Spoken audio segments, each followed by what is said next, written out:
A regularly scheduled. Recording in progress. Welcome all. This is a regularly scheduled meeting of the Zoning and Planning Committee. It's June 9th. I'm Lyle Baker, the chair. I'm joined by the vice chair, Councilor Oliver from Ward 1, and Councilor Albright from Ward 2, Councilor Getz from Ward 5, Councilor Wright from Ward 3, after many travels. I'm glad to see you back. Councilor Chrisman from Ward 4 online, also joined by our planning department, and we'll have to hear from them, as well as Mr. Lee from the law department. And Mr. McCormick, would you be willing to introduce the members of the planning board, please, who are here with you online?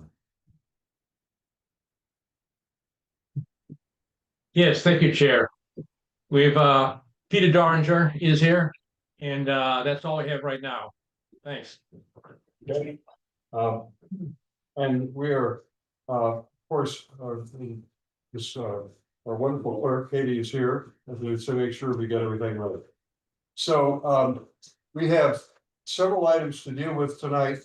We're going to continue our discussion of the facade build out ratio, and is our first item. Then we'll get into discussion on the question of routine alterations, and then the two families detached as we go forward. We'll hear presentations on all of those, and we're also joined by I think someone from UTIL is here, right? Yeah.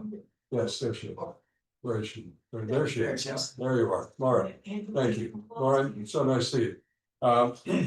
So I would like to ask who is going to do the presentation. Ms. Kyra, is that you? Would you mind coming to the table so we can make sure that you're fully audible and visible and all of that?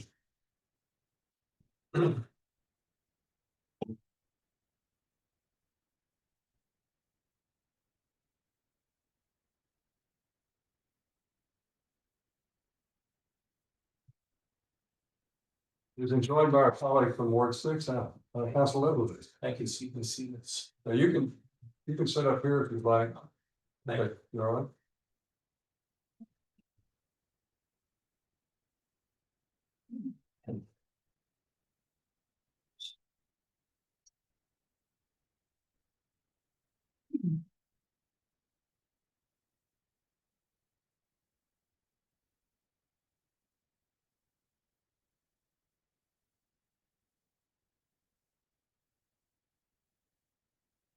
Okay.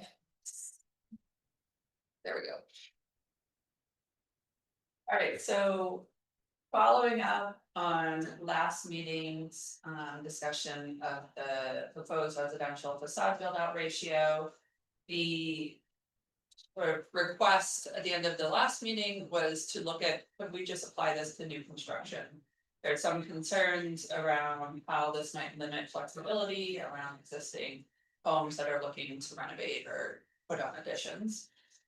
So I'm going to get to that, but first going to take a bit of a step back and sort of a recap of how we got to this point in the process up until now, as it's been a little while, just to sort of remind everyone of where we started, how we got to here, and how we might move forward.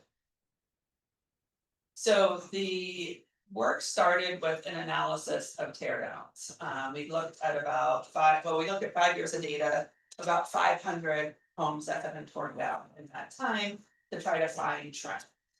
We also interviewed builders, looked at how zoning might lead to or not lead to teardowns, sort of economic impacts of residential development, etc.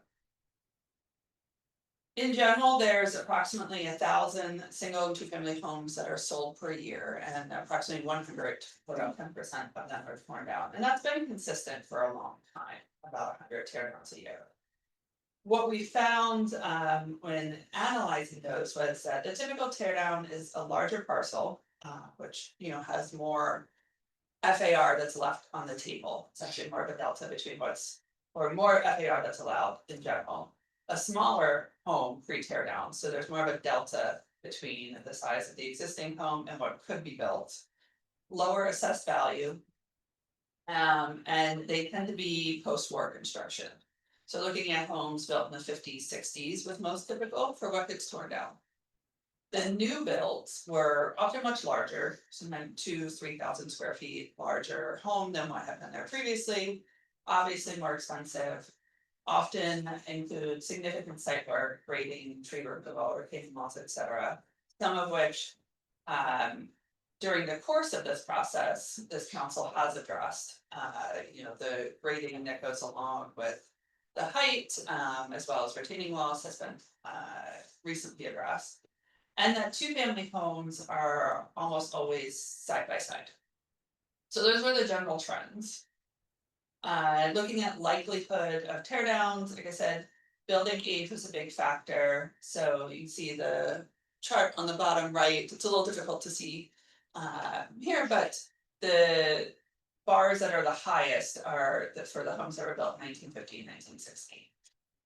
The finished floor area ratio, on the chart above, is the highest or bars with 0.15, 0.2, 0.2 to 0.25. So they tended to have a lower FAR, and the size of the existing home tended to be about 2,400 square feet or less. Another important factor we looked at was how residential development impacts the city's finances. So because Newton is a largely residential and largely single family city, that's a significant portion of property taxes, which make up a significant portion of the city's overall revenue. So property taxes are about 80, or this was projected. Sorry, there's a lot of things popping up.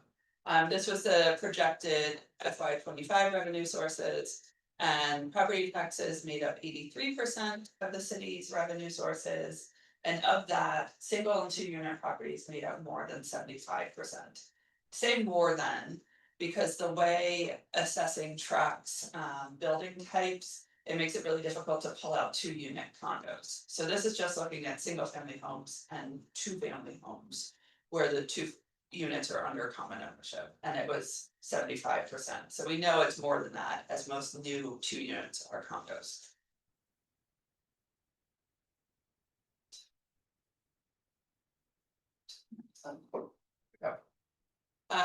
Did a number of interviews of builders of single 2-family homes. And what we heard was that the complexity of the regulatory environment has increased. I don't think this is any surprise, for very good reason. A number of these updates have been passed over the last few years, looking at retaining walls, like I said, how we measure height, trees, electrification, stormwater, etc. So what we heard was that builders are starting to be more selective in evaluating sites because they can't quite make the numbers work for as many sites with these changes. And that some are finding it easier to work in adjacent communities. And that the builders indicate that they think refinement of new ordinances might be necessary as they're put to the test. And some of these just became effective this year. So we're still seeing the effect of these and how they're working. And so then we looked at the challenges of preventing tear downs. Based on our analysis of what's getting torn down, which tends to be a smaller home on a larger lot, pretty drastic measures would be required to actually prevent or stop those tear downs. You're looking at pretty significant reduction in FARs. One of the few things that would actually stop that, but it will stop so much else at the same time that it's not a action that should be taken lightly.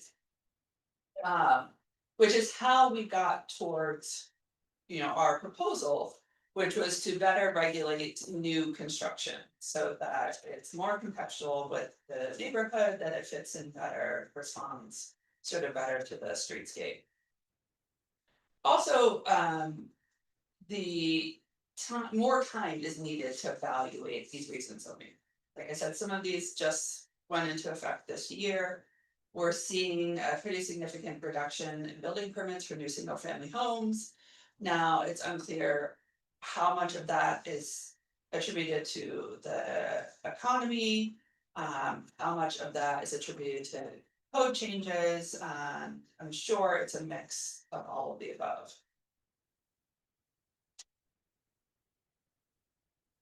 So now going into why the facade, why the proposal for the facade ratio. So like I said, based on our analysis, stopping or reducing tear downs is not a simple task. Not surprising, as this is something that's been discussed for many years, and there is not a simple solution to it. So this is why we recommended regulating sort of the width of the buildings and how they relate to the streetscape. So this new tool would help address some of the trends which were, such as building very wide or long facades along the street. So, sort of maxing out to the setbacks. There's reasons for this: large, open space, living spaces. Even I'm cold. I got a big suit on. Maximizing backyard space, meeting the garage ordinance requirements, and two-family often want that townhome style unit. We looked at another option for, addressing that with, such as increasing setbacks.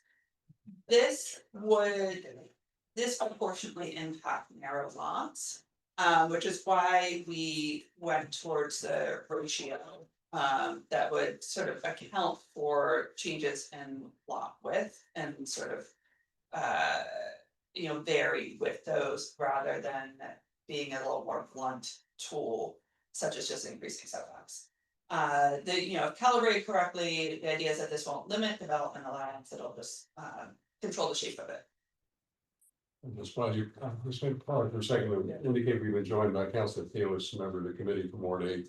I can't see who else is joined online, but Councilor Block has joined us as well. Please go ahead.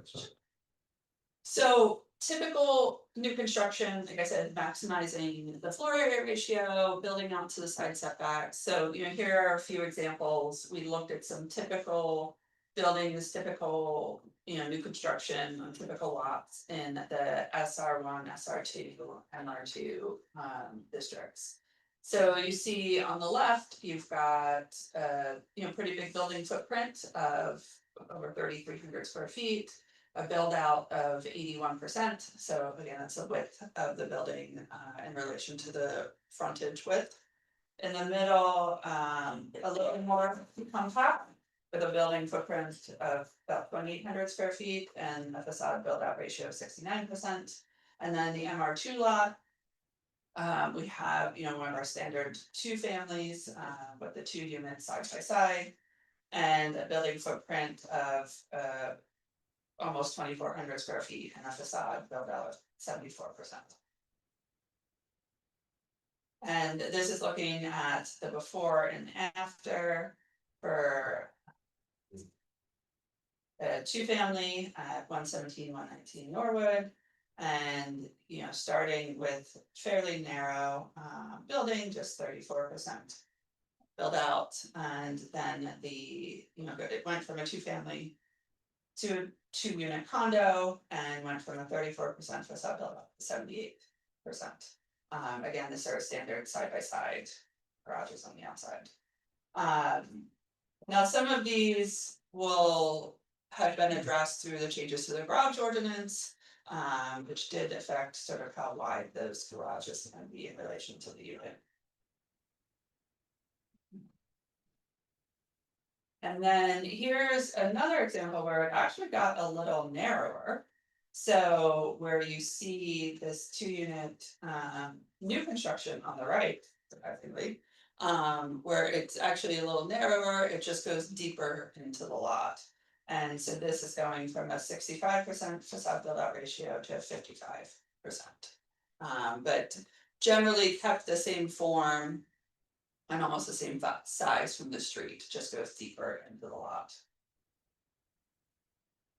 And so we looked at a variety of ratios. We looked at 50% to I think 80%. Felt 60% was about right. And would result in larger total side setbacks than just controlling, than you would have today. Uh, and give some flexibility in where the building was located. So again, if you just increase side setbacks, you are sort of boxing in exactly where that house can go and not accounting for things where someone may want to shift a little bit to one side or the other, driveway placement, existing trees, grade changes, things like that. So we felt this gave some flexibility, but also resulted in larger total setbacks. So that was the original proposal, was that 60% facade ratio, and then we started digging into exceptions.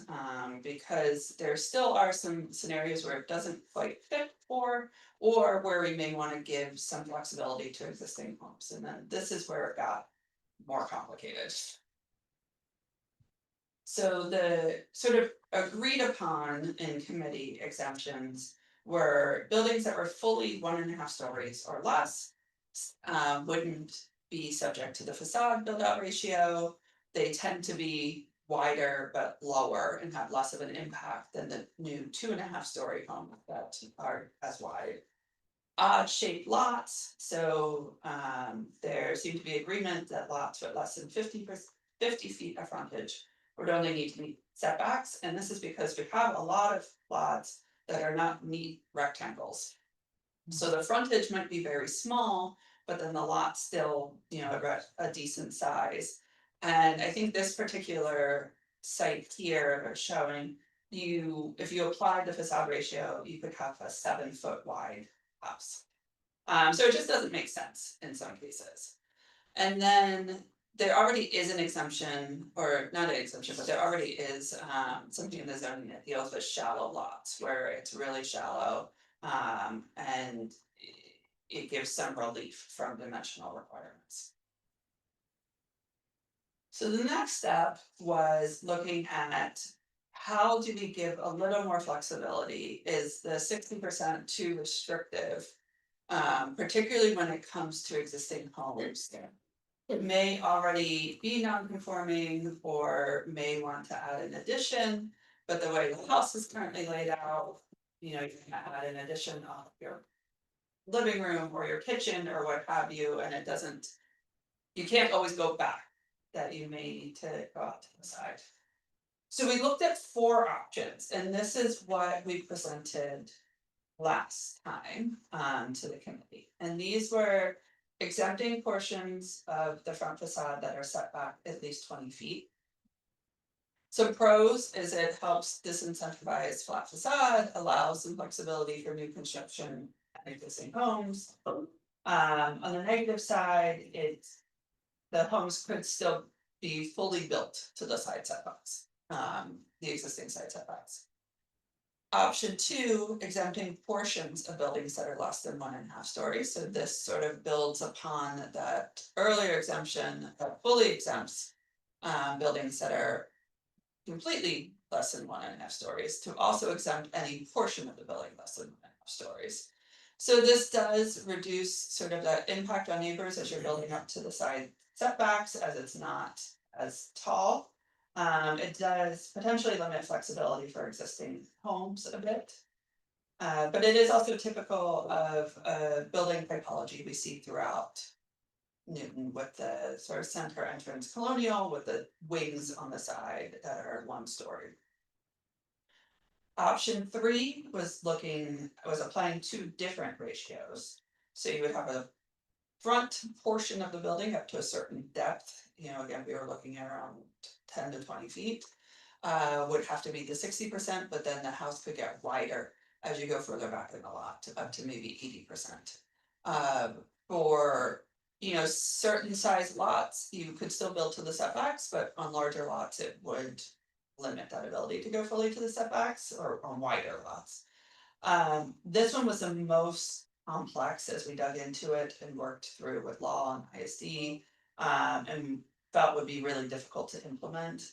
And, for lots that are 75 feet of frontage with lots of setbacks are still controlling that back portion. Not the 80%. Fourth option was creating a de minimis allowance for homes that became non-conforming due to this new standard.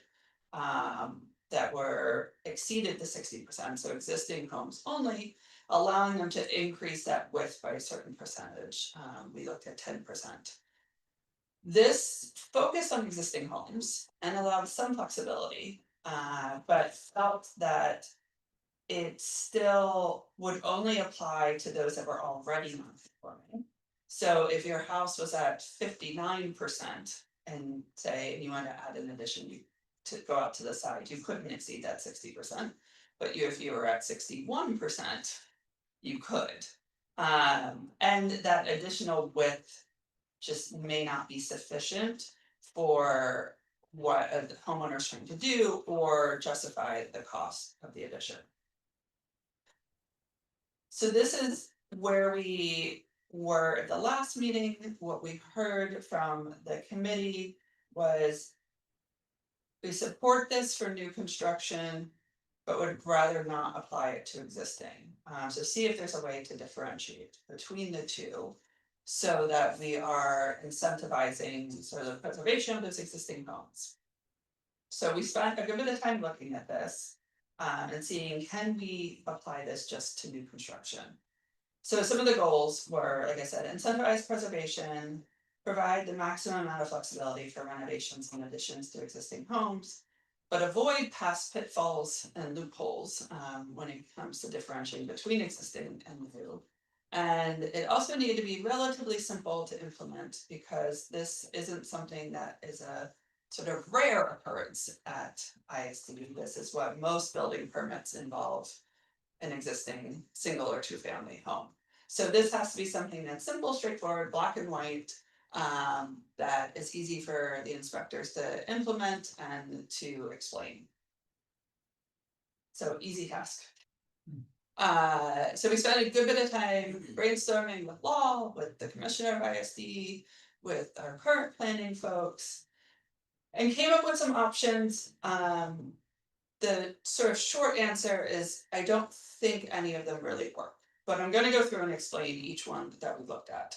So the first is thinking about where else we do this in the zoning. So we do have the adaptive reuse provision in the village center zoning. And this is an MRT and it requires the preservation of the front facade and 20 feet back.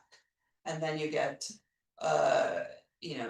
an incentive by being able to have a larger footprint and more units.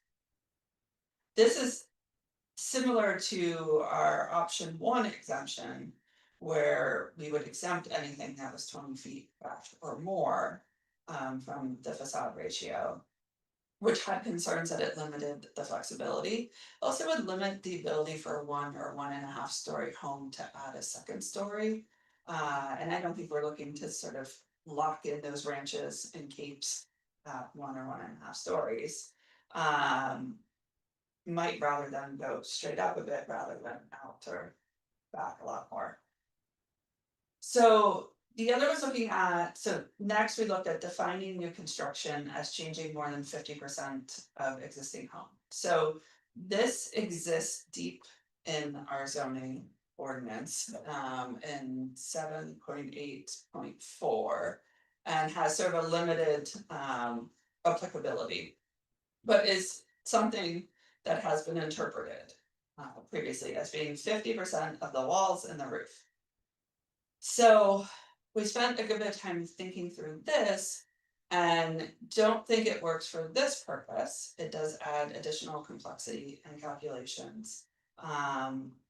It is one thing when you're applying it in this very limited form, when it's something with lot lines changing, a different application to almost every building permit that comes through the counter having to do this calculation. Also, concerns about the fence ordinance, which doesn't require a permit if you do less than 50%, if you replace less than 50%, but the sort of loophole is you do 50% now, then do the other 50% later, and suddenly you've replaced 100%. And which 50% are you keeping? Is it meeting our goals? If you're sort of keeping the rear house and blowing out the rear portion of the house and sort of blowing out the front to maximum height and setbacks. So we kept looking. The most straightforward and sort of the most black and white would be to add the facade ratio requirement to new lot requirements. So as you know, our zoning split between old lot and new lot. Lots created prior to 1953 have a smaller minimum lot size, smaller setback requirements. Lots created post 1953 were envisioned to be larger setbacks. So we could easily add this to the new lot standards. The problem is there's pretty limited applicability. So most lots in the city are old lots. When you tear down a house, it doesn't make it a new lot. It's based just on when the lot was created. So you wouldn't actually capture most of the new construction we're trying to address. So then we look at, can we apply the facade ratio only when there's an increase in the house size over a certain amount? So a certain percentage, a certain number associated with FAR, so flat square footage. This one, we have concern, but then cumulative additions.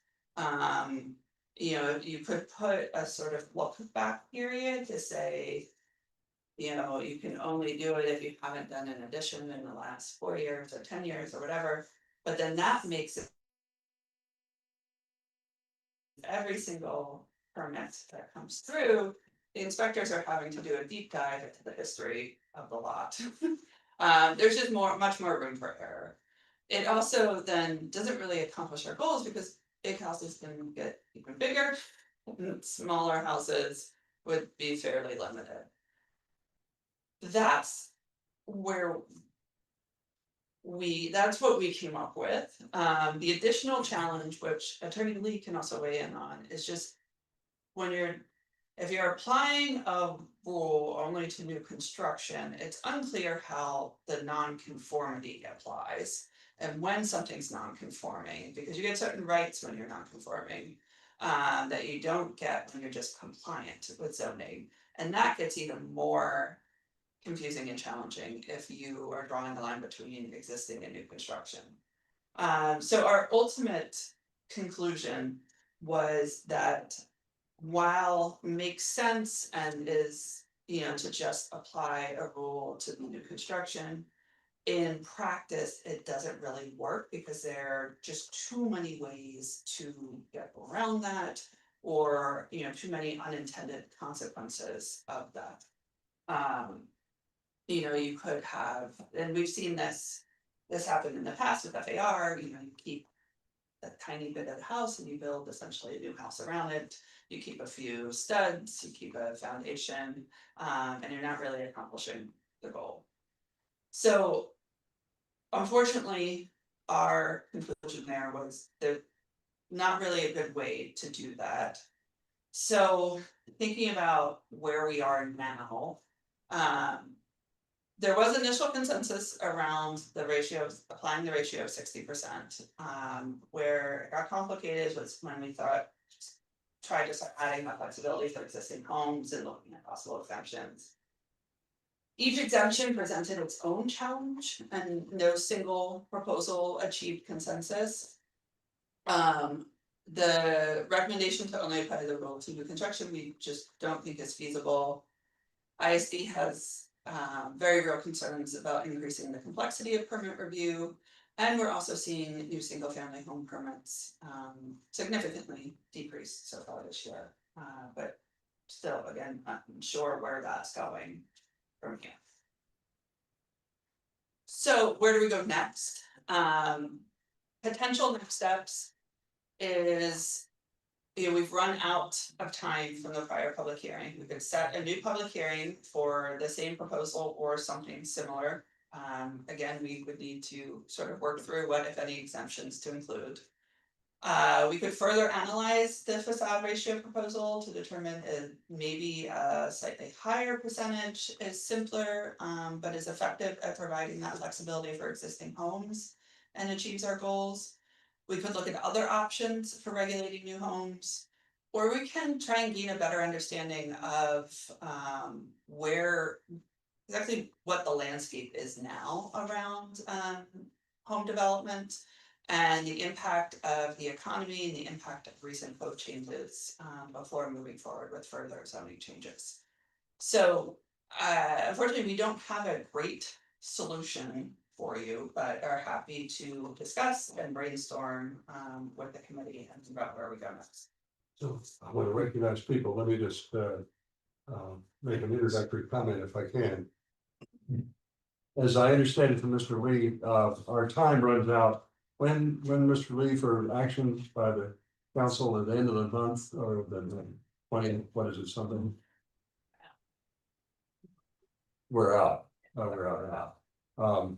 So in order for this proposal, as you may recall, under state law, we have to rehear something within, if it hasn't been acted on within 90 days, the original public hearing. So that's why we have to do something if we want to keep this idea alive in some form. And what I'd like to do is get a sense from the committee where to go forward. I would just say, from my preference, I would be dismayed if we basically did not do something to respond to the situations we saw at the very beginning of these buildings going all the way out to the limits of the lot line.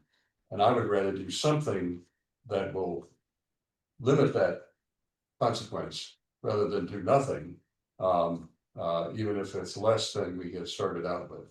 So what that less than what we started out with would look like, I'm not sure, but certainly they had the exemption question. But the first question here is whether a somewhat higher percentage might be the simplest solution of them all, simply because it would give us some protection, but not as much as we had hoped with the 60%, because that was optimal from Teal. But whether there's any sentiment on the committee to go there, but that's the sort of frame that I would like to. I'd like to see if we find something that we could recommend for a public hearing for the next round or not.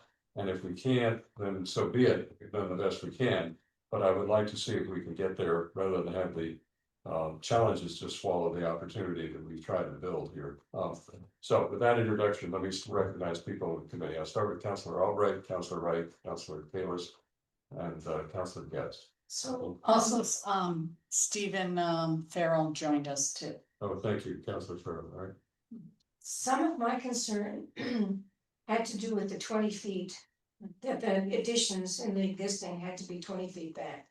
And did you look at the impact of changing it so that it was less than 20 feet, maybe 10 feet or even 5 feet? So we started with 10 feet. That was actually I'm sorry, I didn't recap that. That was our initial proposal back at the public hearing, and there wasn't much support for that.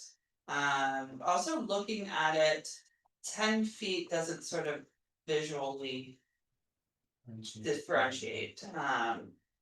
We started with 10 feet because that's consistent with the garage ordinance. However, the garage ordinance is looking at trying to solve a different issue. So it's not quite an apples to apples. So I think 10 feet's too little. Is 20 feet too much? I don't know.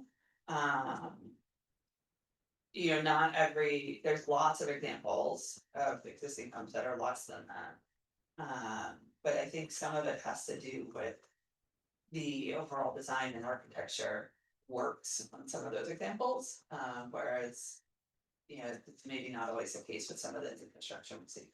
I mean, I spent a lot of time walking around and looking at the wings on houses and how far back they are, and none of them are 20 feet back. They're all closer to even 5 feet back. But they're 1 story, right? No, 2 story. Oh, 2 stories? Some 2-story Okay. additions and some 1-story Yeah. additions. So it seems to me we could solve our problem of applying it to existing construction if we lightened up on the 20 feet. And I think Well, that, that's a useful question. So let me just run around the room in here and see where we are. Councilor Wright, like, I wanna point out, what we're trying to do here is not to stop tear downs, but to reduce them, and what's being built isn't on top of the neighbors. I questioned the 40 Athelstone, where it was smaller, the house, I think that's an extreme rarity. Well, isn't that the one that went deep? Yeah, it went It's deep, that- but it wasn't, what you get hear the most about is that it goes from lot line to lot line. But that's an example to show if you did control it, Yeah. this is what you could get. Okay, That Okay. wasn't, that this is typical. so, oh, okay, on one of your slides, the exemption options, and I wish the slides were numbered so I could tell you. Option 3 said setbacks controls start at 75 feet, that might be for a SR1. But, and that slide should be updated, but, for an MR, setback controls doesn't start until lots are less than 40 feet. Because the setbacks are 7.5 feet, so that's 15 feet there. And so 40 times 60% is 24, and another 15 is 39. You said that on the slide. For that- the 80%. Oh, for the 80%, okay, Yeah. okay. So. I mean, another way to go about this is to put new lot setbacks on new builds, or. I mean, but that's going a total different way. I'd like to see something, I do like the 60%. I like to see that on new builds, and again, defining new builds where, they go through these loopholes and stuff, maybe new builds are new builds in addition, I could see additions of maybe 2,000 square feet or something. That would be considered a new build, and that they would have to have this 60%. I think. I'm sympathetic to that point of view personally, but I also recognize that. One of the problems we had is that we asked the department really to go through this exercise of trying to make the distinction, and I think it's a really challenging one to do. That doesn't create more problems in the complexity that it solves, so. Well, let's see where members of the committee are, but I would like us to think about whether there's a uniform solution that may get us somewhere, but maybe not, we don't know. So Councilor Kalis, you're next, and then Councilor Katz. So thank you for the presentation, very good. It seems like your assessment of the 60% is that it's too complex, is that right? If you just apply the 60%, that's all. It's not too complex. I will say ISD is not excited about another calculation that doesn't have to be done today, that's layering on additional complexity. It's when you get into trying to carve out exemptions to make it more flexible for existing homes that it gets to be too complex. And, when we started this whole, docket item of trying to preserve existing homes. I think there were 4 or 5 options that we initially started with, and this is the one that we chose to do a deep dive in. Would any of those have the same complexity, or do you not know? And where I'm going is, if this adds complexity to the extent more so than one of the other areas might, then I set it to the side and say, good job, we've explored it, let's explore something else now. And then evaluate, okay, so this one ISD wasn't really enthused, in this one. They're a little more enthused, or whatever it might be, but do you see another path possibly? So. Yeah, there are other options that might achieve the goals. If you're thinking about preserving existing homes, maybe then achieve those goals better. And we did talk about some of those early on, they are a kind of a more significant change than this is why we explored this first. So, things like allowing to convert to multiple units. Allowing existing lots to split. and on large lots and put a second home on, on another parcel. Things such as what we did with MRT and the village center zone. Right, We did do the ADU provision, so sort of increasing the ADU allowance, I think that may help. Give, options for existing homes, but they were a little bigger change than adding sort of a dimensional control. Like this one, maybe. Like this one, yeah, this is sort of the simplest, well, in theory, it's the simplest, but. in theory, if you're yes, saying. in reality, No, it's become yeah. more complex. Right, because we had, if you're just talking about a Yeah. large house and we allow for. Splitting up the rooms into different units, then that actually is simpler probably to execute. It is, Although, yeah. once you dig into it, there might be other things, but. I think it's simpler, it's the amount of sort of engagement that's needed or the support for, allowing for more units. Is what gets more complicated there. I think it could be more effective, trying to preserve existing homes. You're changing it from single family to multi-family. Right, which yeah, is- that's a whole other thing. That's That- Yeah, so So I think, anyway, we can talk about. I just wanted to. Yeah, no, it's a bring up reasonable the question. idea that maybe we go back to where we were and look at those and start discussing them and then do through another deep dive, but that, I don't know if the Yeah. committee wants to. Look. Okay, let me, get you, Council Oliver, and then Council Jeff. I really do like the 60%, just even in terms of the initial work that was done, so it's suggesting that that's gonna be the most compatible in terms of and stuff. So I sort of thought that this would be potentially a good choice. Now, I'm just going through my deck in terms of like looking at some of the, when you were commenting. And I was curious about the definition of, when you went through, I'm sorry, I lost my, page where you were defining, just the amount of residual of a house, in terms of, and I was concerned, this new construction definition, and you said it was deep in the ordinance. So that's actually something that I'd like to understand, why it was so difficult for us to be able to identify new construction, I just sort of feels that it's pretty obvious.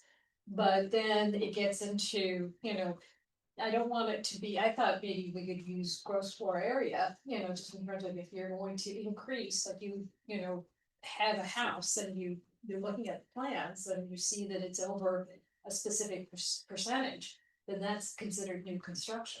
But I just didn't know when you said D, whether or not it's in some way that we're tied to that definition. No, so, there's a provision that doesn't come up very often, that's about lot lines changing and what rules apply and. It says when you're changing more than 50% of a home.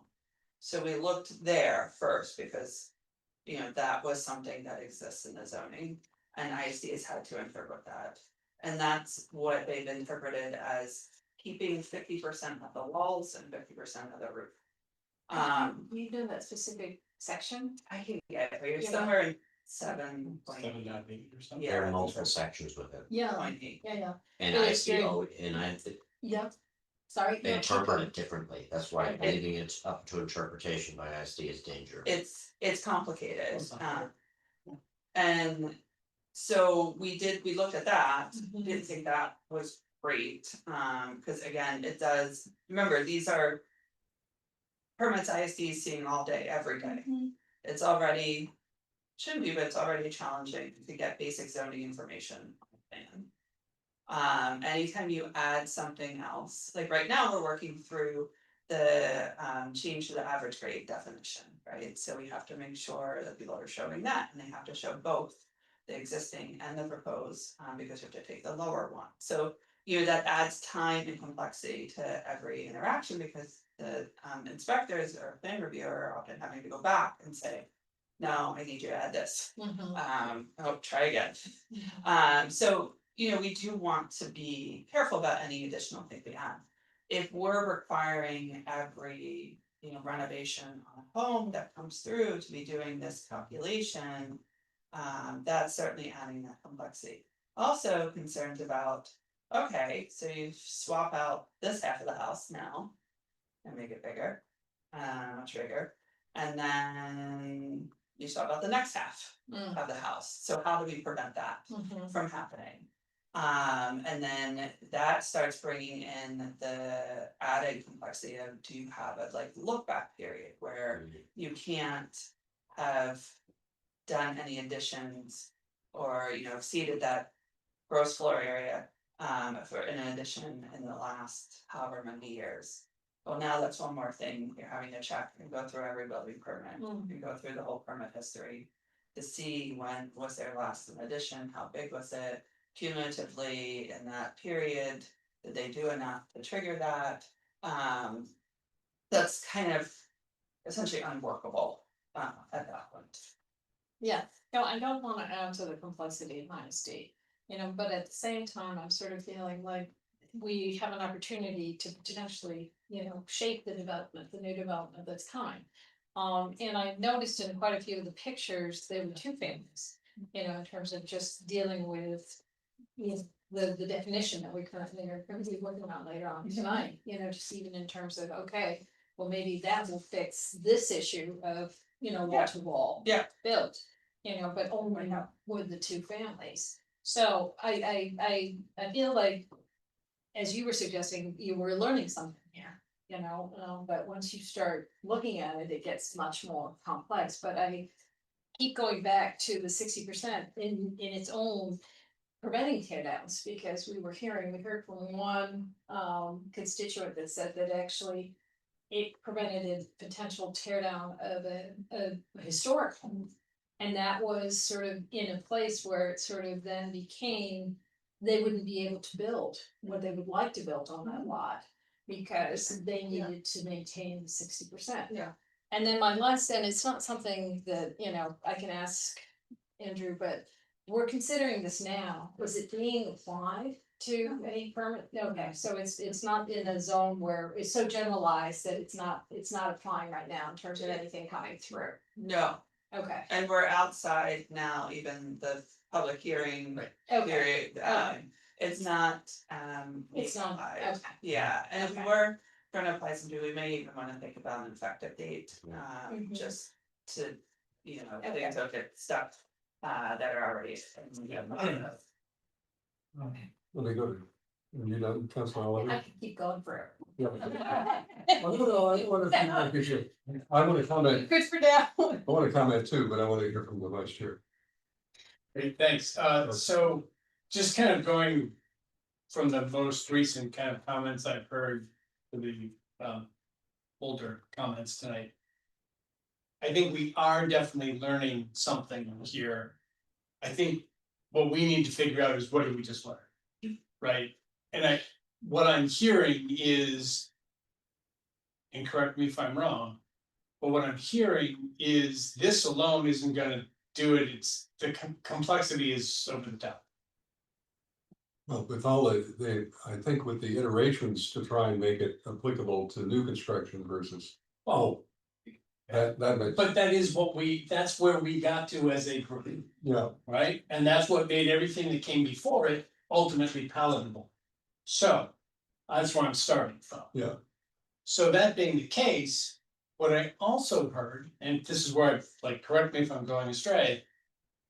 If there were the possibility or the addition of, and I know it doesn't solve all the problems. But if we were to create or change, new construction requires or automatically puts into place new lot standards. That solves some of the complexity. It doesn't fix what's new construction or not. I get that. Yes, Okay. because right now, new lot, old lot is a very clear That's one, that's. black and white line. Yeah. Right, it is or it isn't, you go back to the deed, when was the lot created, Yeah. that's easy. When you say new construction, triggers new lot That's still standard, 50%. then you come back to what is new construction. It also is tricky because the way it works now is new lot standards kick in when you create a new lot, right, which makes sense, right? You're creating a new lot, that lot is going to meet the lot size, it's gonna meet the frontage. Therefore, it also can meet the setbacks and the lot coverage, the open space, because new lots are larger lot. Because the minimum lot size is larger, the minimum frontage is larger. Many of our old lots don't even meet the old lot minimum lot size or frontage. So you're really penalizing those old lots by applying new lot standards to them when they were calibrated for larger lots with larger frontage. So. I think that's a different thing that I'm hearing.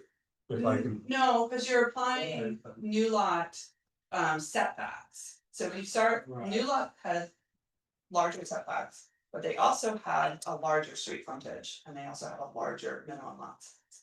Because we only ever apply the standards when you're creating a new lot, right? So, Yes. right, because that's when they kick in. If you start applying those same standards to old lots, just when you're building a new house. Which would require them to tear down, which is ultimately what we were trying to accomplish in the first place. But you would also, because we can't define new construction, you're going to be But applying we can't this. define that today, so like at least in my head, there's light at the end of that tunnel. Maybe I'm wrong. Maybe, I think it's tough because. There's not a good way to define new construction. So you're going to be applying this in some form to existing homes that are doing addition. So you're now applying much larger setbacks to homes that are on lots that are smaller than even the old lot minimum lot size and don't come near the new lot size. Which is calibrated to provide those setbacks, right? When you have a larger street frontage, you can provide those larger setbacks, applying those to lots that are much smaller or narrower. Is a lot more challenging. Yep. So it's seems like a Yes, I know, simple, yeah. yeah, it's a tough one. And go ahead. no, I thought you were gonna pile on. well, I'm gonna make a comment in a minute, but I want you to finish on that. So then one of the other things I heard from Councilor Kalis was the concept of, well, maybe reconfiguring existing homes so that it can convert more easily from. You know, perhaps a single family home to a two family with two smaller units on the inside as opposed to making a much larger structure. But the problem is we already learned. Really what buildings that are getting taken down are the small buildings on large lots, so it's not the big buildings, there are structures that we have to really concern ourselves with. And then. I already talked about new lot standards and that related to that end of the tunnel might be another oncoming train, I get it. So yeah, I kind of net out in the space that I really do think that we've kind of explored this rabbit hole. And by we, I mean you. I've explored this to the point where I'm really having a hard time seeing the real benefit to what we got without causing heartburn for ISD, which we know they don't need any more of. And I don't know, I'm just really struggling with to me, the cons outweigh the benefits right now. So I want to recognize myself for a minute, kind of as I can. I actually am more optimistic about this because it seems to me that the advantage of the facade ratio is a tool that Teal went through a lot of analysis to get us to, and we like the idea that it protects not only the streetscape, but the neighbors, because it puts somebody into a larger setback than they would otherwise.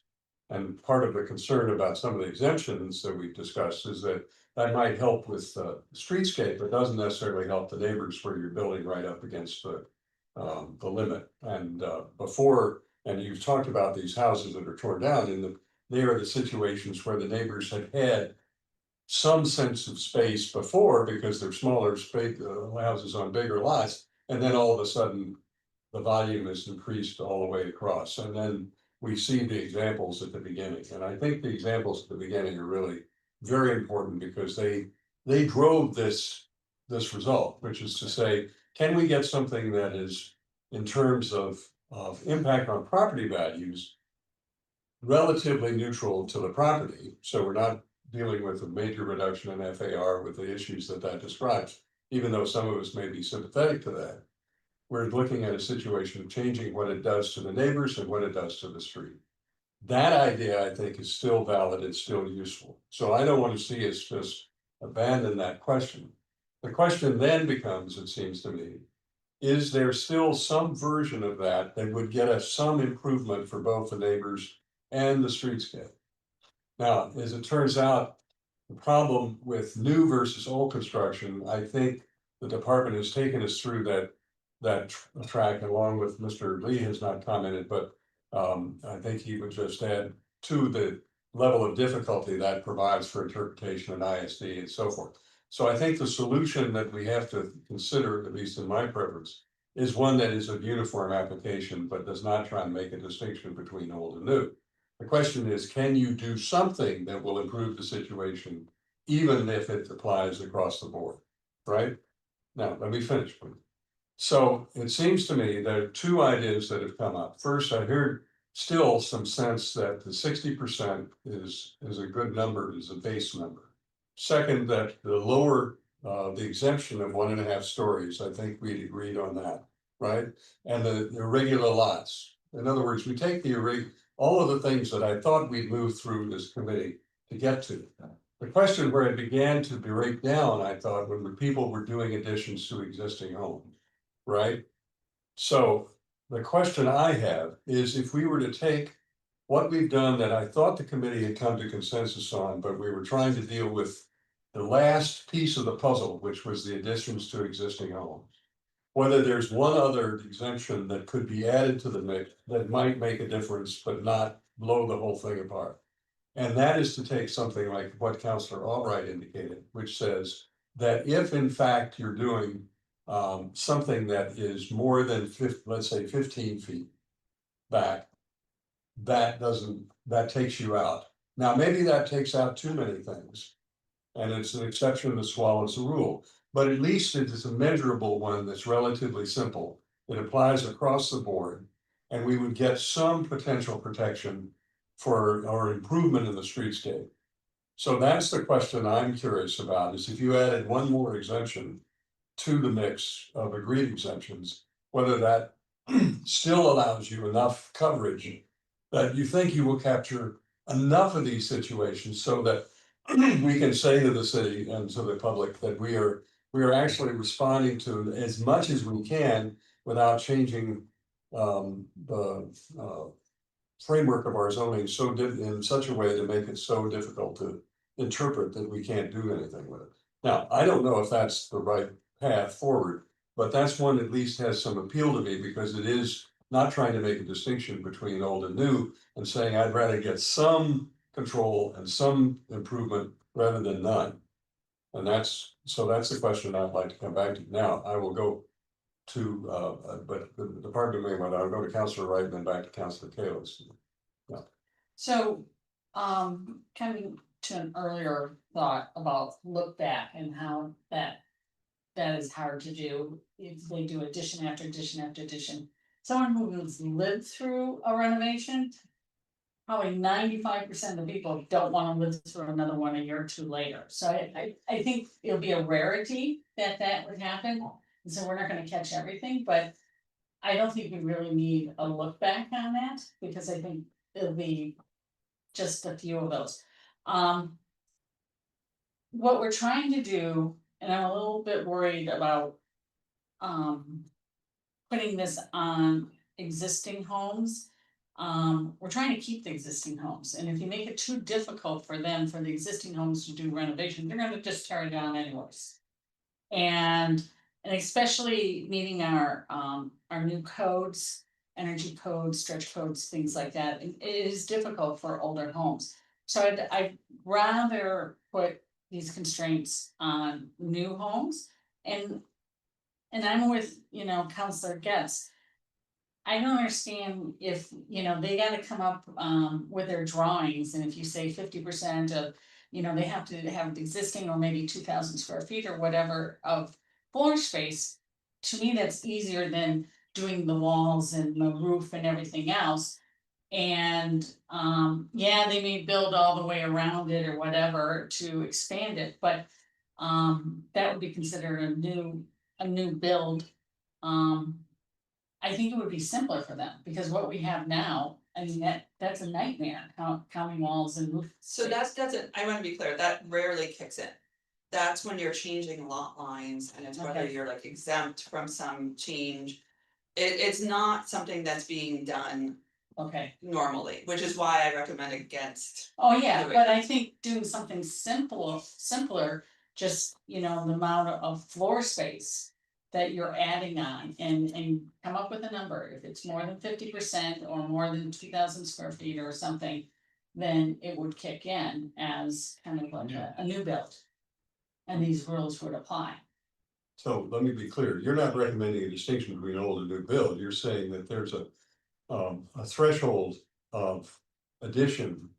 That would trigger the requirement as if it were, right? Yes, And now if somebody tears the building down, how do they measure it? well, if they tear it down, they gotta do the 65%. But then they could come, because they do become existing at some point, right? So all of this new construction becomes existing. Mhm. So then you could do an addition down the road, so you could have a new build. And then do a large addition. Yeah, And- step transaction is basically what. Yeah, so that was our concern there, because that was my thought, was that was gonna be the only way to get at it. Was just to set a set like number that when you do an addition more than that, that triggers this. But there's that cumulative impact, it might not be, it's not gonna be every year. But you have an existing home that does a big addition now, and then the next owner does a big addition, and then the next owner. Or you build a new house. You meet that 60% now, but then you come back in and you do that addition, and no longer have to comply with it. Well, we do have a 4-year look back, for example, with accessory apartments, so I mean, you could say. If I just pick up on this point, you could say that you can't do that within 4 years. I mean, or something like that, just a term, the whatever. We looked at that too, as do you do that look back, but like the accessory apartments, we see 10 a year. Yeah. Being built. The home permits are much higher. So that means going back, and that's looking at CO there, which is pretty, the certificate of occupancy, which is pretty straightforward. If you have to go back and start digging through all the old permits to figure out when they lost it in addition and how big it is. That slows down the permitting process for everything. But everything's online now, Right. especially recent. It doesn't matter, you have to go in and open every permit. Go through, look at how much was added, did they actually do the work? And start tracking that, when you're getting however many thousands of permits ISD gets a year. I mean, that becomes unworkable. But couldn't it put it on to the owner, just like farm, it is required for, the builder putting on, they put the FAR there. Does ISD calculate FAR on top of what they put there? Oh, you're saying. So I can't speak to that, I don't know how Okay. their plan review, I can't speak to their plan review, I can say we've been working closely with the commissioner on this, and he did not think that was an option. So let me just pause for a minute. I see our city solicitor, Mr. Lee has got his hand up. Thank you, Mr. Chair. So as Councilor Wright was speaking, I thought that it would probably make sense for me to jump in. It's not specifically on her point, but the kind of discussion that was happening reminded me of one of the issues with zoning that I think we need to keep in mind when we're talking about regulating dimensional controls of structures based on existing, however that's defined versus new construction, because, and I think you put your finger on it earlier, Council Baker, there's a uniformity requirement in zoning. There's a uniformity requirement that similar structures within a district, they have to be treated the same. So keeping that in mind, the reason the discussion right now reminded me of that is when you look at a property, you should be able to measure, right, how something fits, apply those controls. When you're putting all these kind of other not necessarily arbitrary, but all these other considerations that aren't really zoning, and you have to look back at the building permit to see who gets different rules. We're getting much farther away from that uniformity requirement, and we need to be very cautious about that. So I just wanted to chime in and remind everybody of that, tenet of zoning control, that we need to apply these uniform rules amongst similar structures. I have one other question for the department.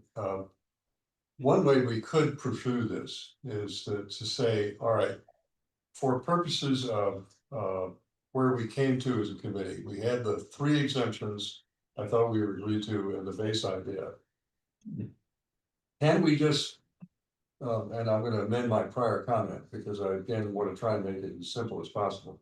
If we as a committee said we would do that and then say if someone wanted to do something different than what was allowed for the facade ratio, that they could come in for a special permit for that difference, because that would allow the renovation to go forward. And the planning and now the land use committee has been pretty good about dealing with small matters, and we're gonna take up the irony of this, is we're gonna taking some of those off its plate. But as opposed to adding some, yeah, so I wanna be, I don't wanna sort of hand of work with one hand and take it away with the other without doing it very carefully. But what I am thinking about is whether that is an exception that we haven't really explored in the committee. Of saying, okay, the safety valve here is for the renovation situation where somebody really has a need to do that, and either you come through the special permit process to do that, because we can't make a rule of general application that's easy enough to understand and apply for every situation. So let's make it for 90% of the situations and let the other 10% take care of the special permit process. And we do that in other places in our zoning anyway. So I'm wondering whether the committee might find that something worth advertising. At least as a way of keeping this idea alive. I hate to see the work we've done, and certainly the department is. There are hours of conversation behind the scenes that went into this memo. I can tell. It's this is the summary of lots of, and we've had conversations in the planning meeting about this just to try and make sure we use the committee's time wisely. So I guess my question is to get a sense of the committee, because we got other things I want to do tonight, is whether it's worth trying to set up an advertisement to take what we have with the original proposal, plus the 3 exemptions, plus possibly a special permit, or maybe Councilor Albright's, a facade adjustment, a depth adjustment, and see if we can keep the idea alive for one more conversation with the public and ourselves, and see if we can come something we can recommend to the council. Because I would hate to have to close out this term, we've got only a few months left, without some additional response to the tear down problem. And this is the only one I see that we've got a shot at in this term, whatever we have in mind. So, how does the committee feel about that as a suggestion? That's okay. I like it. Okay. I think it's worth doing, taking one more shot with all the 3 options that you just outlined. Yeah, although, can you explain, Councilor Albright's, how that fits in? 'Cause Well, we- her was a fourth exemption. Which would say that if the new structure is more than 15 feet back from in other words, Yeah. it wouldn't help the neighbor very much, because you could go all the way to the neighbor. But It would help the streetscape side. Now, we may decide that that's not, Finish the thought, if it's 15 feet back, then what? then you're not, the 65% doesn't Yeah, apply. you don't Ah. know. Was there a number that applied? I mean, we could set a number, I think you proposed 85% or something like that. So we proposed at 20 feet back, so we had a number of different exceptions we Yeah. explored, and that one was anything that's set at least 20 feet back from the front facade. Wouldn't count towards that facade ratio, so it could go up to the setbacks. And that portion that's within the first 20 feet would have to meet the 60%. And isn't there an option that we haven't looked at yet, whereas if it's, let's say 15 feet, since you raised that one, that it could be up to 85%. Does that bring you to the setback or not? So at 80%, it brings you to the setback. for lots that are 75 feet or less. Yeah. The two ratios, as we worked through it, even trying to write it, felt was too complex. I think a straight number, the depth that we just exempt everything beyond that is a lot easier. But it You were in the arena of the secondary facade, right?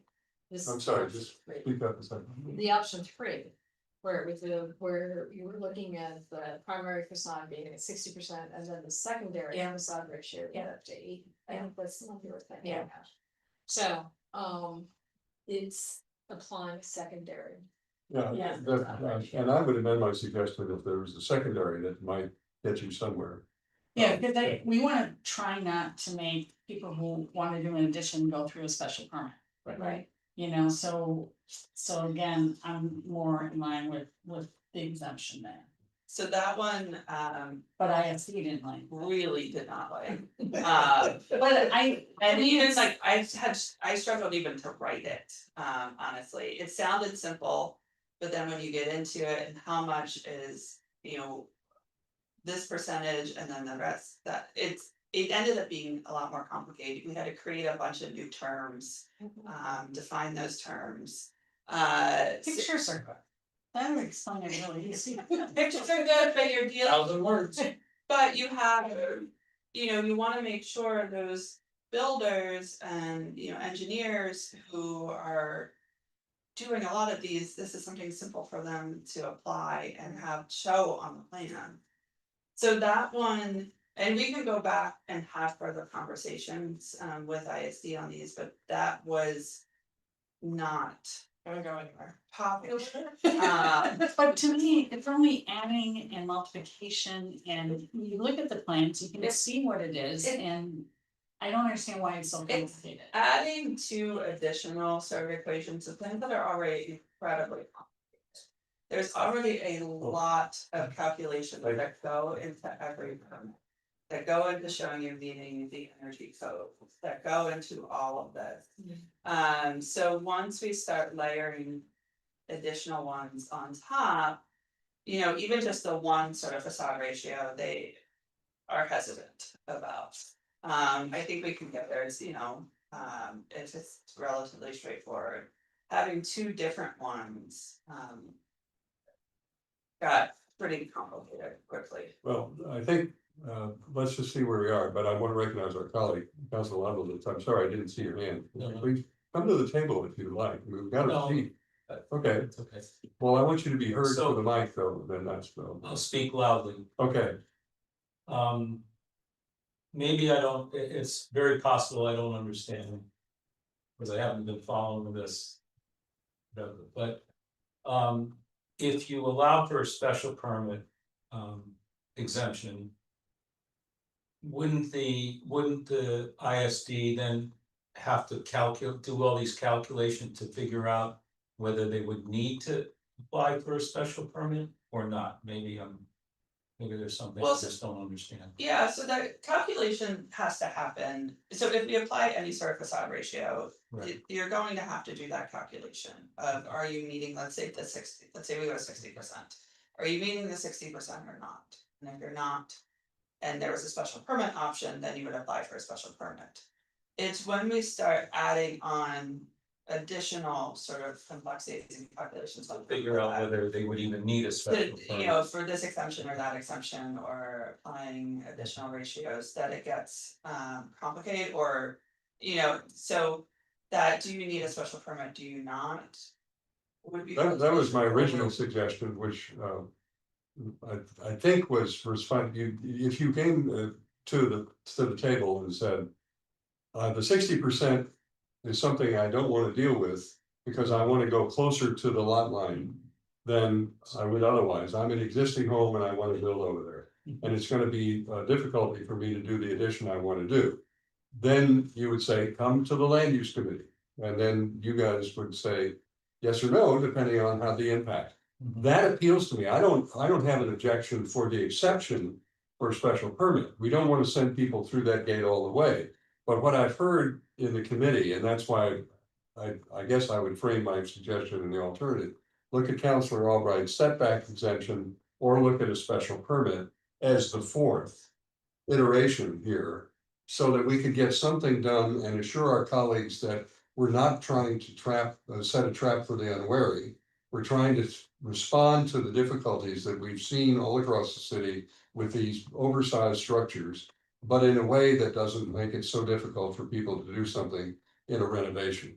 Now, that is a judgment that the committee would ultimately have to make, but I would like to see us advertise that as a next step to just sort of keep this alive, so we might have a chance of getting something through this. Because I'm not gonna advertise this in the summer. I think that's not fair. I think as a public hearing, we should not do that as a policy matter. People are away, but that's where I am at the moment. But let's see who is hand up that I haven't recognized before we close out. Who have I got? I think it's Councilor Maliki, yes. Thank you, and I just jumped on here from finance along with Councilor Greenberg. So I haven't had the benefit of your discussion that led up to this, but based on what I've heard at the last few meetings and the kind of reservations that have been expressed about this, I would say don't try to do something just so that you can give your colleagues something that you've done, because to me, this seems very complicated. It's been sort of admitted repeatedly that it's not going to reduce many tear downs. It's just going to make the new builds look a little less overwhelming from the street. But since we're not doing anything to FAR limits, it's just could push the bulk further back into the backyard. So it's impacting the neighbors. And I also heard it expressed at one of the previous meetings that, oh, we've done so many different changes, you know, the tree ordinance, the electrification, the walls, the heights. And if we do this, we probably shouldn't do any more stuff for a while. And to me, I don't want to see this item used as an excuse not to do anything that really would reduce tear downs, which I see as FAR and setbacks. So I would rather just pass on this item. And if we have to leave it to next term, leave it to next term and try to do the hard job that the planning department was hesitant to take on because it required, I think the term was more outreach. What I hear is people don't like the tear downs. We're losing the smaller houses and they're getting replaced by bigger houses. This item isn't going to help that. And I'd rather address the real concern in the right way and not use this as a sort of reason that we can't do that later on. Thanks. Okay, thank you. And just my favorite lesson from business school was sunk costs are sunk, kind of meaning that don't throw good money after bad, don't throw more time after time that you put in just for the sake of doing something. Thanks. Thank you. I'm going to respectfully disagree. I heard you say you want to give us something, but yeah, but I want to give you something because I think it's possible to get something done, not just because I want to give you something. And I think the point is that I think it's a far bigger lift and more outreach and work to do what you've described to do for all the reasons the department has indicated. This is a change that I think will affect some of the tear downs. It won't affect them, it won't reduce them completely. But I think it's a possibility. So I would like to get the committee's consent to hold the item and then try and advertise it with the 3 exemptions, with the possibility of 2 different iterations for the 4th. One is the setback alterations that Councilor Albright raised as a possibility, because I think it'd be worth looking at that and just see what its impact is. Just for clarity though, facade setback. Facade setback. Yeah, And what are the other 3?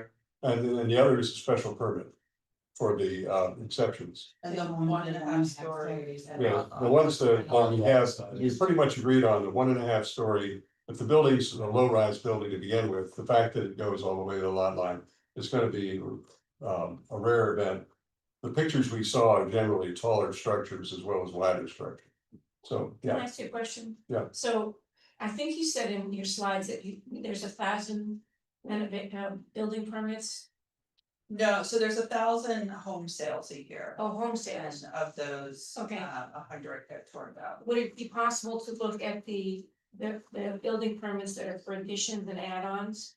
To see how a change in the setback would affect those? Would a special permit be crazy or not? Would Oh, I see. the change of the 20 foot to 15 feet be crazy or not? Setback or setback? Facades, Step back. yeah, step back. We call it a step back rather than a setback. Setback, right. Okay. All right, some additional term of art, Set space back. There you go. but are you all agreeable to try and hold this one more time and then advertise it for September? Sure. Okay, so can we work with Mr. Lee and Ms. Holden and you to get us I'd like to do it early in September. So we have enough time to carry on with this, but I think Clarify, is it, so it's all these, it's these exceptions? the three exceptions. No, so No. sorry, if you go back to the slide before that, Can you put it up? yeah. Are you talking about? Oh, the agreed upon ones, the odd shape Yeah, the lots, agreed escapes, upon- on the odd shop. shape. We're really trying to figure out either 4A or 4B. And then, And that's the question of which of those might work, whether step back or a special permit for and I think Councilor Albright's suggestion just to look at our addition history within a limited period of time would be useful just to know how big Yeah, an and- exercise that is. Also, when you're gonna look at it and you're gonna pull it up, put how big the addition is too. I think just Well, that data Yeah. is part of it too. I'll see what we can get. And you'll have a definition of shallow lots and odd shape lots. So shallow lots is already in the zoning, we're not changing that, Okay. so that's actually not part of this, that's already there and exists. It still has an impact, but. It still has an impact, it has to account for But those, we're not trying to solve that problem. No, that's okay. but we don't, Just we're like- not, We're not good nothing at problem solving. would be in this proposal, that's just saying that that already exists. The odd shaped lot was frontage with less than 50 feet. So it gets a That's really that- narrow lots Oh, right. as well Are those as, corner lots too? no, because Yeah, those it's have like- more frontage. Kind of triangular. They're not they're not the tear down candidates generally. It's right here. Yeah, that sort of thing where it's, some of them are like a eye shape, Oh, yeah. or, they're the flag lot. That Hey, I has, pick one in Ward 7, just to point I was out. gonna put one- that one, Yeah. Yeah. That one. Councilor, So we, yeah, so I'd like to move that we hold the item and, before you do, oh, yeah, so before we take the vote, yeah. I'm gonna abstain on this one. But I'm happy to send it. Right, for more feedback, I'm okay with that. However. I'm not a fan of adding another reason. To obtain a special permit. I think Councilor Wright was 100% right. That's not what we're trying to achieve here for people just trying to do additions, that's what we're trying to incentivize, we're making it harder. Well, that's a choice. So, that I agree for with now. that. Yeah, I'm okay with this going for more feedback, but I'm. Sometimes when we say, hey, great, let's go get more feedback. The comments that come back is, we were all on board with that, with what we were doing. I'm not. okay, I'm on the same page as you are, I don't wanna add anything more to the special permit. Okay, But I'm happy to it's listen, boring. like a malt. well, the reason I'm an advocate of special permits, sometimes it's, when you get to the end, it may be the only thing that's gonna make it work, and so, but you don't have to prejudge that at this point. Correct. Okay, so, Councilor Crispin, you've been quiet all along, you can maintain some radio silence, but I wanna give you the opportunity to move forward with the assumption that we'll take this up as a public hearing. Appreciate the indulgence, Mr. Chair. I'd like to move hold. Thank you very much. All right, we'll move hold, but we'll ask for re-advertisement. The question I want to take up the indulgence committee, me as chair and the vice chair, to work with the planning department to determine whether we put it for the second meeting or the first meeting in September. Because we might want to have at least a preliminary conversation in the committee about what the research has produced. And then go to the public hearing with an understanding of that.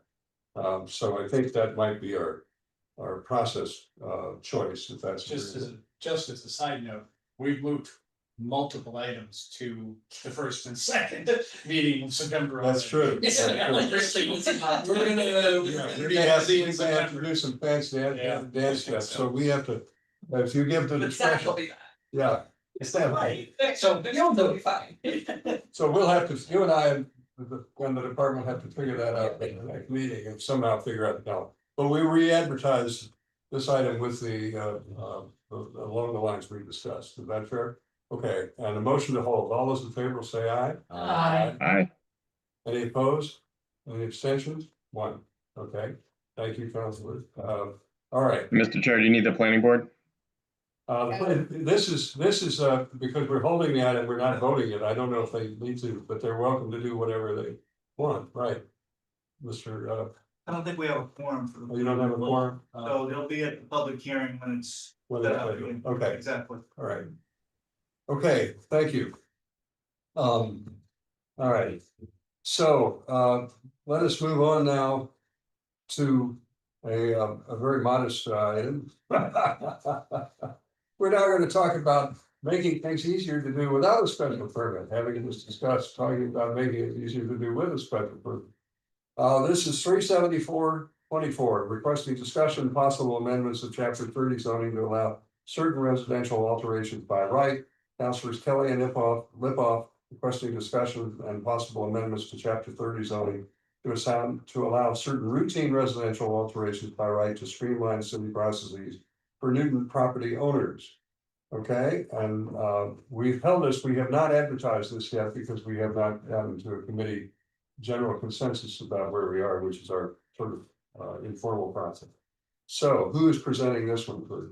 You have me all night. Oh, this is. Yes. This is Kyra Night at the Pops. Okay.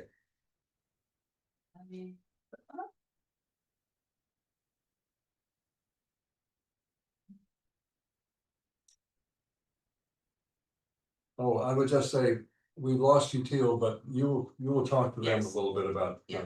Probably. It was 375. Right. Yeah, this Yes. is 375. Yeah. Yes, Said 375. Right. So it's 375.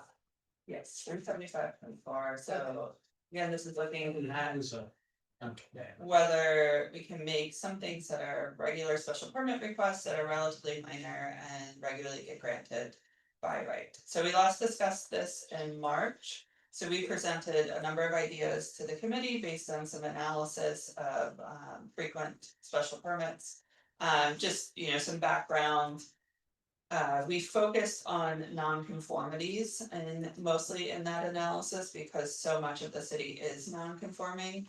And that accounts for generally around at least a third of special permit requests is for an extension of a nonconformity. So we looked at, are there some ways we can expand our existing de minimis relief to allow some additional nonconformities. So the goal is to look at some special permit requests that are routinely approved, allow again some flexibility for alterations and additions to help preserve existing homes, and to relieve homeowners of the need to seek a special permit. Some reasons for doing that. Now, these are generally granted by the land use committee, typically in one hearing. However, there's a lot more that goes into the special permit process than that one land use hearing, and it does add time and cost to a project. Also continues, runs with the land in perpetuity. So that's the part that I think a lot of homeowners don't fully grasp going into the special permit process. Is that this gets recorded on the property and every single time they come in to do any work, that shows up as a flag. Have to make sure that they are still consistent with those plans, with that council order. And this does add time to every future building permit, even simple things, you're putting in a deck or some fence or something. Have to go back and see is it consistent, may need to then go through the Commissioner of Inspectional Services for a consistency ruling or potentially back to the council for an amendment. This tends to add confusion for homeowners who are coming to do small zoning compliant projects. So, you know, if anything, we can sort of pull out of that process and make it right, does make that a lot simpler for the homeowner. So the ordinance has de minimis relief that applies to nonconformities that are being extended slightly. So essentially, the zoning ordinance is making the finding that these things are not substantially more detrimental than the existing nonconformity. So some of these are dormers that are not adding more than 400 square feet of floor area, that may be in like a non-conforming setback. Decks or porches that are less than 200 square feet. First floor additions alongside and rear setbacks less than 200 square feet. Second floor additions less than 400. Enclosing an existing porch. Bay windows in the side or rear setbacks. Bay windows in the front setback. Alterations to the front of the structure with an existing footprint and alterations to the front of the structure not more than 75 square feet further into the setback. So the de minimis relief is all by right and only applies to the nonconformity. Now, there are some conditions that apply to that have to be met to grant to meet that those de minimis requirements and be able to take advantage of those. And this is where we found some of the things that are in the first list should cover some of the requests we see frequently, but don't due to some of the conditions that are in this list. And so a couple of these, the two I highlighted here are going to relate to some of our recommendations. So one is that the resulting distance to the nearest residence where the proposed construction will take place is equal to or greater than the sum of the required setbacks of the two adjacent lots. What that means is if you have a non-conforming side setback and you want to take advantage of some of the de minimis relief, such as you know, a second floor addition, you have to say your setback is 5 feet where it needs to be 7.5. That means you need to make sure that your neighbor's house is at least 10 feet back, where 7.5 is the setback. So that when you add that distance is equal to what the setbacks would be. That is difficult to achieve when you are already non-conforming and your neighbor may also be non-conforming. The other one is that you can't grant any increase to FAR through de minimis. So while you can do a number of these things that look like you can do an addition or look do that if your FAR is non-conforming. So these are a couple of things we focused on. So basically what we did was took the list from last time and based on, you know, the feedback from the committee, we sort of took that a step further and sort of narrowed that down to just 3 potential proposals and did some more analysis on those. So the 3 are to allow for the vertical extension of non-conforming side and rear setbacks, allow alterations and small additions to non-conforming 2-family dwellings in single residence districts, and to allow a small increase in non-conforming FAR to enclose existing porches. So the first one is the side and rear setbacks. And this is one where the de minimis sort of already allows for it. It allows for a 200 square foot first floor addition when you have a non-conforming side or rear setback, or a 400 square foot second floor addition. But you have to meet that cumulative setback requirement, which is difficult to do in the older neighborhoods. So not only does your neighbor's setback need to be conforming, it needs to be greater than the zoning requirement. So here's an example on Grove Street where a special permit was granted. So the house on the left at 228 Grove has a sunroom on the right side of the house and a side setback of 8.3 feet, where 12.5 feet was required, and the neighboring house has a 9.9 foot setback. So this house was adding an addition above that sunroom on the second floor, but couldn't take advantage of the de minimis relief because they don't have the cumulative setbacks. So there's 18.2 feet between the homes where you would need 25, at least 25 feet to use the de minimis relief. This was granted, was approved, unanimously. Neighbors supported it because it wasn't encroaching any closer to their property. So this is one where we think you could make a small change in that sort of conditional language to allow for just the second story addition when the first story is already there. So if you're staying within that existing footprint, that you could take advantage of that 400 square feet by going up, even if you're not meeting those cumulative setbacks. But again, staying fully within the building footprint and not adding to the footprint at all. When this is all over, can you go back and look at that one with respect to the 60% and the 20 feet? Sure. Thank you. I mean, it's not gonna meet the 20 feet. No, I know, Yeah. and what's wrong with it? They just approved a special permit for it. It In my also, mind. yeah, it's also not as big as what we're seeing built, but yeah, it's those sun porches or sort of side wings don't meet the 20 feet. Right. That would be potentially backwards, different exemption where we exempt the 1.5 story, although this one, that one, so the 2 stories. So this would be the proposed language that we would keep the same de minimis language allowing for the 400 square foot second floor addition and with a non-conforming side or rear setback, but just change this sort of exempt, language that needs to be met for all de minimis to exempt the second story from having to meet some of the setbacks. Do you want me to go through each one? Yeah, or- I think unless people have questions, then as we go. But I think let's put them all on the table and then figure out. what they are. And Oh, I'm sorry, Yeah. Councilor Lewis, when you come up to the table, when I know that it's just easy to feed. no disrespect to you or me, but I can hear you better here. Even if you speak loudly. And Seal. We're just so delighted to have you join us. So just to clarify, I have a clarifying question. So the addition, the second story, would be, there wouldn't be any limits on how far back it went, it could be the whole length of the house, it could. Is there any limit on how big that 400 area square would feet. be? 400. Yeah, so that's taking the language that's already in de minimis. That allows for second floor Listen, additions of less than 400 square so feet. that's what we got. Yeah, but then just removing that requirement, here the third bullet.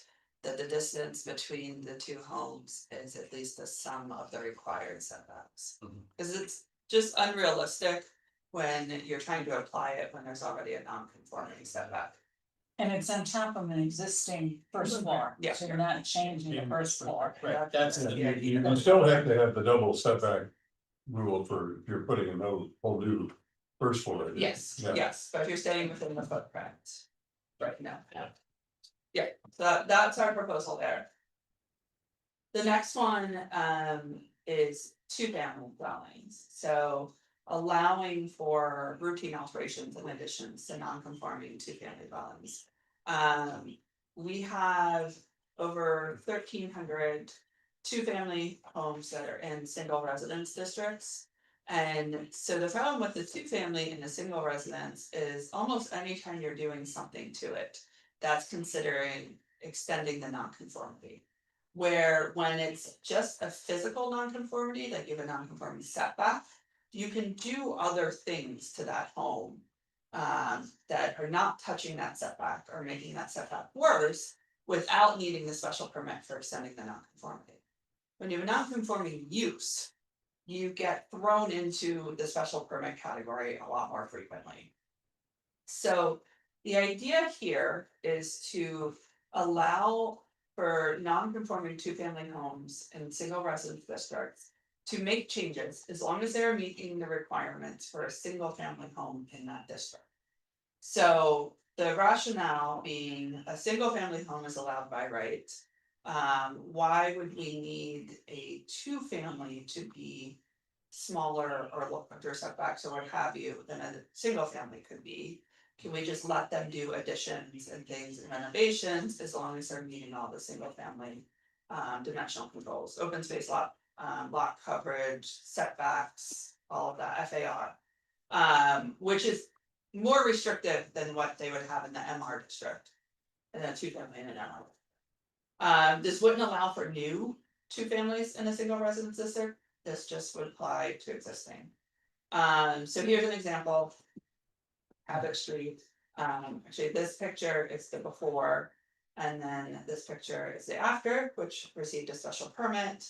It was a non-conforming two family, they did some work, turned it into a 2-unit condo.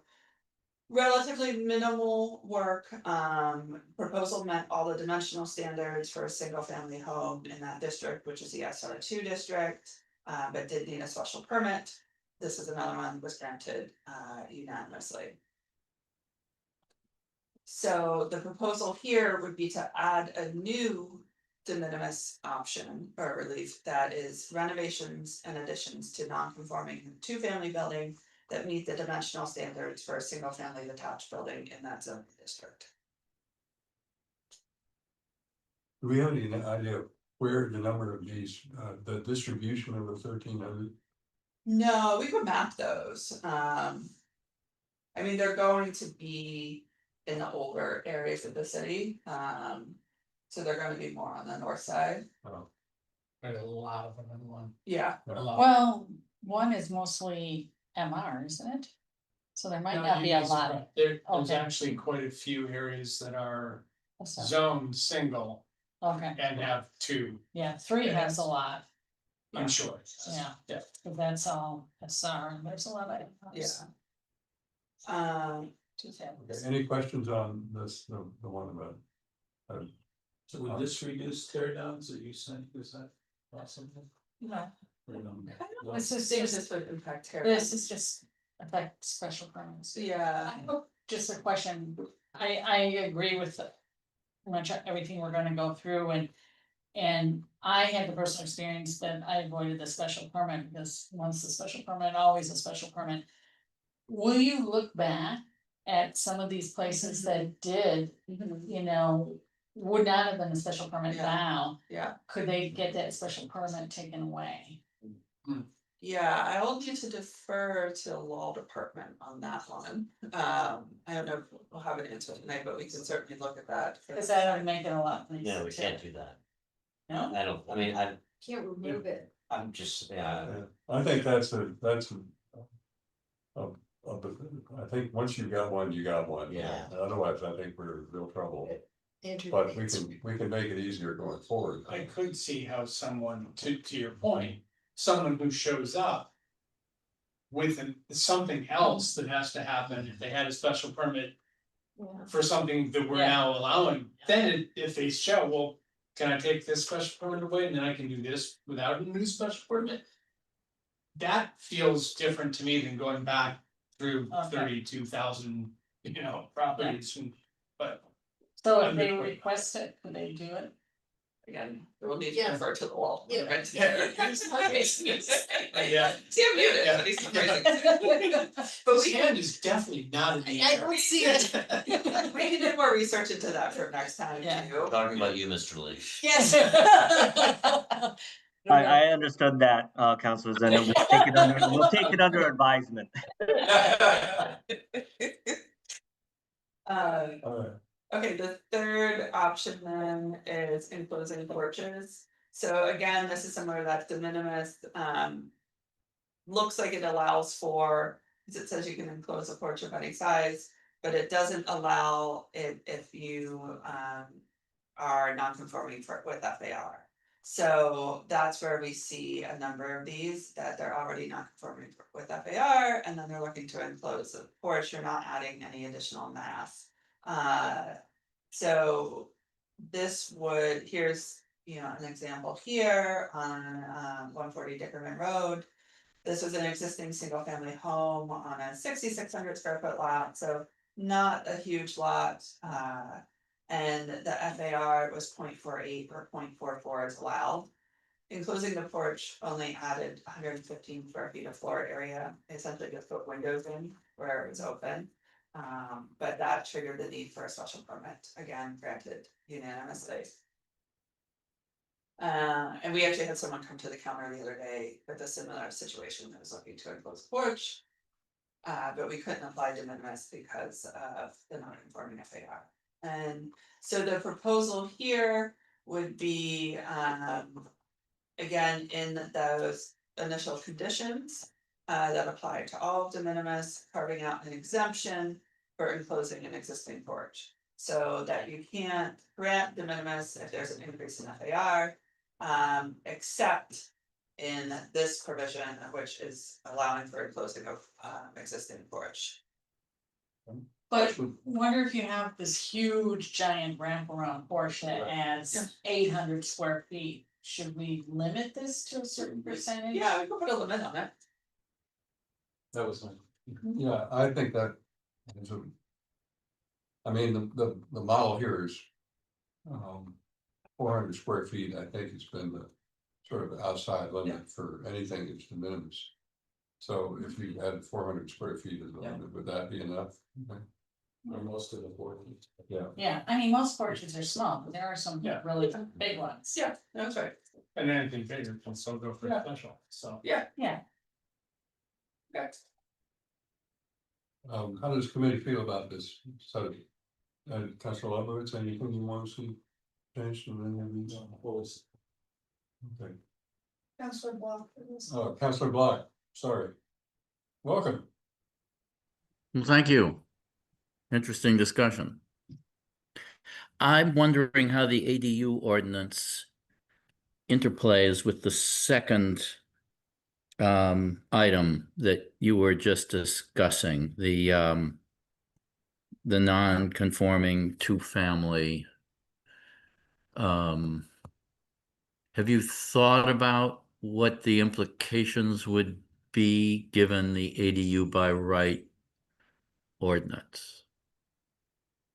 So we already allow ADUs anytime accessory to any single or two family building, regardless of the zoning district.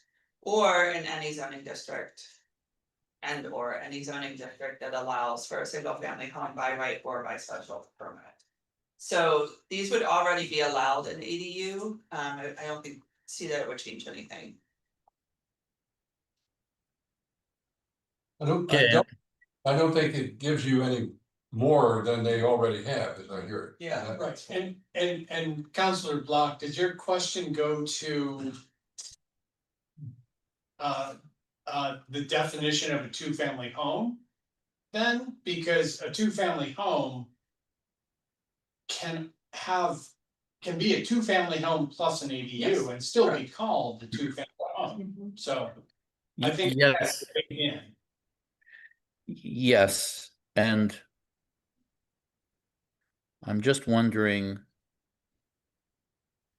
whether these kinds of circumstances warrant a special permit if you're in effect enhancing a two-family into a three-family. So that's not what's proposed here. So this is just a two-family staying a two-family. A two-family with an ADU is still considered a two-family and still can be done even without this. So even if you had a non-conforming two-family, you could carve out part of that as an ADU today. Yes, I understand that. I think it's whether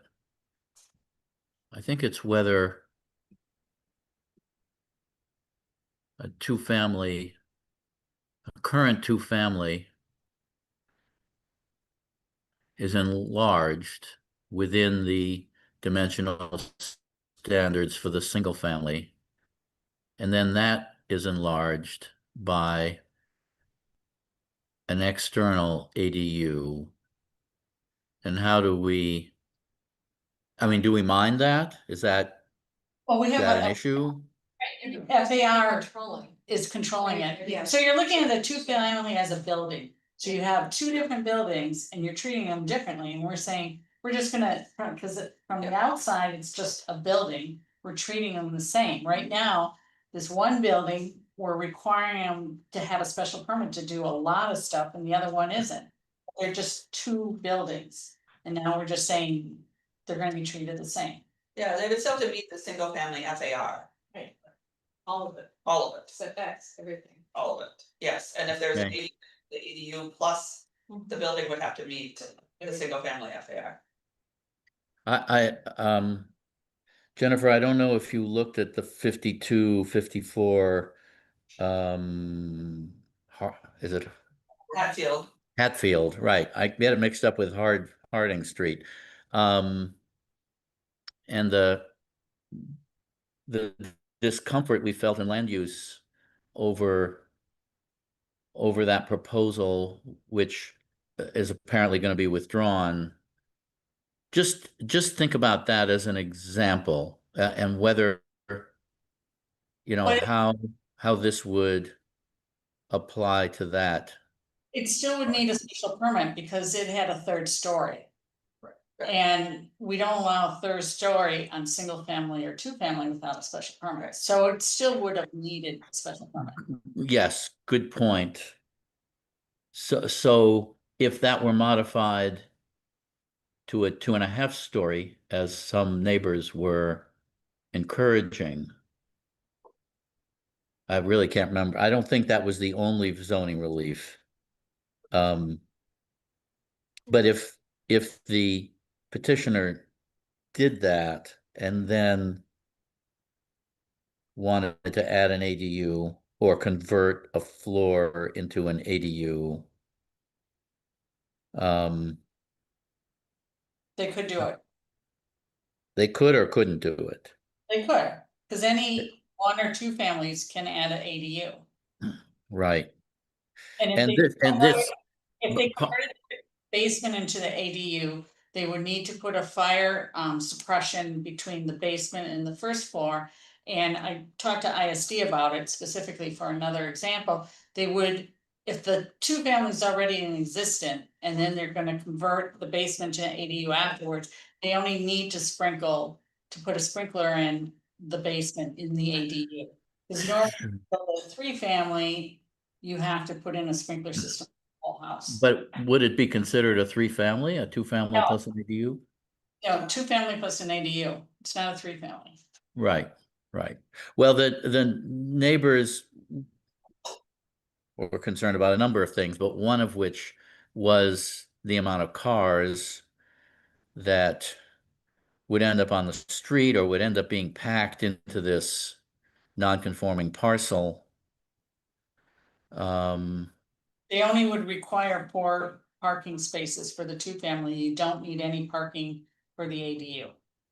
Yeah, well, I'm not sure We're, whether that was playing out in the sort of neutral way you're sort of implying. I mean, yes, we may not require it, but as a practical matter, most people living in this neighborhood will require at least one car. Well, I've monopolized enough. I'm just trying to map this we out appreciate, in my mind and also apply it to this particular situation, which caused a great deal of discussion in land use and interplay with the neighbors and how this change would affect that. And maybe it wouldn't. I'm still trying to grapple with it. That's it for now. Thank you, Chair. I think that's a reasonable, we're not deciding this tonight, we're just trying to figure out if it's appropriate to send it to public hearing, and I think part of the analysis would be to respond to Councilor Block's example and the presentation you make, just to figure out whether in fact this would make any difference or not. Because the idea is to simplify rather than complicate. So how do members of the committee feel about the 3 items? I'm good. Yeah. Okay, all right, so, Councilor Woods? Anything that you want to say in addition, since you're a resident land use committee? I appreciate the committee's work on this. Okay, well, it's, the department has done a lot of work on this along with your committee and a lot of work. So, And we're gonna add the 400 square. yeah, feet. add Yeah, the porches. got that. To the porch. To the Yeah, porches, Yeah. as an outside limit. yeah, So we will, if it's agreeable, set a public hearing for this, we'll figure out the timing, again, Councilor Oliver and I need to. Sit down with the department and figure out how we manage to do all the dance steps we have in mind for September and October. It might be an extra meeting. Well, as much as I hate to do that, I'd rather not, and I'm trying to keep August clean for everybody so that you have. A month of some kind of, what we used to call vacation. If that's possible. But we'll try and sort that out, and if we have to have an extra meeting, we're gonna do it, but I really wanna get us. Moving on these things, so we pass them by the end of the term. We've gotta hear from the public and then. Get it to the council and all that, and there's not a big long window for that. Okay, so I think we hold on this. Councilor Princeton, Move hold. all right, all those in favor say aye. Aye. An abstention, as we have a unanimous vote, 7-0. Okay, thank you, Ms. Cara. You got one more shot. Okay. Does everybody like a brief break? It's a little before 9, we're gonna take a Sure, we're gonna go 5-minute bio break. Okay. Then we'll come back.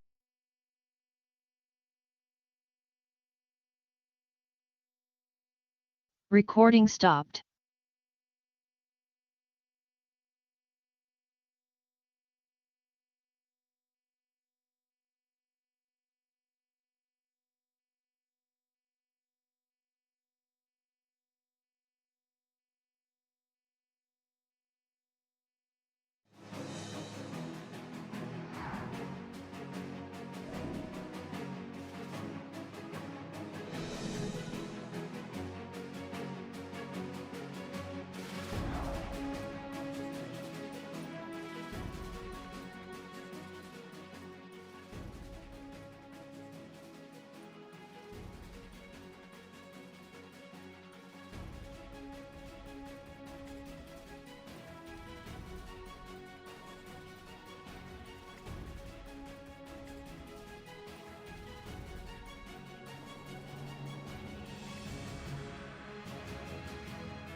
Recording in progress.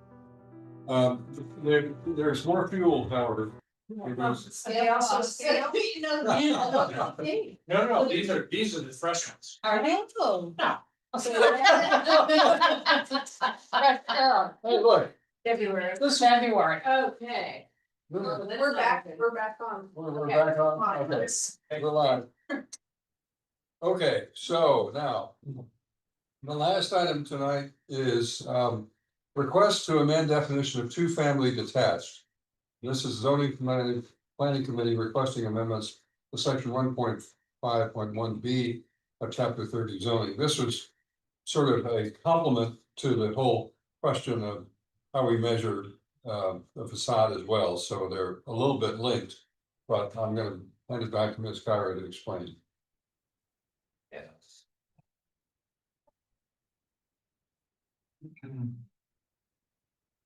Yeah, there's not one good first. What do you look just? That's the only good choice. Okay, so this is looking at the definition of two-family, and we did propose some changes to this a few years back that didn't go forward. Like, Chair said, sort of re-looking at this partially because, if you do move forward with the facade ratio, that limits sort of how wide the buildings could be, that could be an issue for two-family. We need to be able to give them a little more flexibility to flip perpendicular or to orient in a different way. So some background here. This is the current definition, two-family detached. And it says that a building that contains two dwelling units and is either divided vertically so that the dwelling units are side by side, but separated by a shared wall extending the entire maximum height of one or both units, and or is divided horizontally so that one dwelling unit is above another. Seems straightforward. The issue is in this portion where it says dwelling units are side by side. The definition of a dwelling unit does not include garage space. So what this definition means is that you have to have living space adjacent to living space against that, the entire height of that shared wall, separating the units. And we really only see the units that are separated sort of, that vertical wall. You're not typically building new two-family that are on top, one unit on top of the other. People don't want someone living above them generally. So the new construction tends to be side by side. So what this definition has done is sort of forced a typology that doesn't leave much room for flexibility. And where this came from is this was an update in 2015 to address a concern regarding two-family buildings with minimal mass connecting the units. So we've heard that referred to as linguini houses that had like a strand connecting them. I've read through some of the background that some folks didn't like having the garages as a connection without any house above them. But in going this way, it really sort of limits your options for how you arrange a two-family. So as part of that update, the committee also researched how other communities define two-family and found that most define it very simply, and it seems to work well. I don't know that the current definition's sort of outcome was intended at the time. That seemed like a simple definition at the time.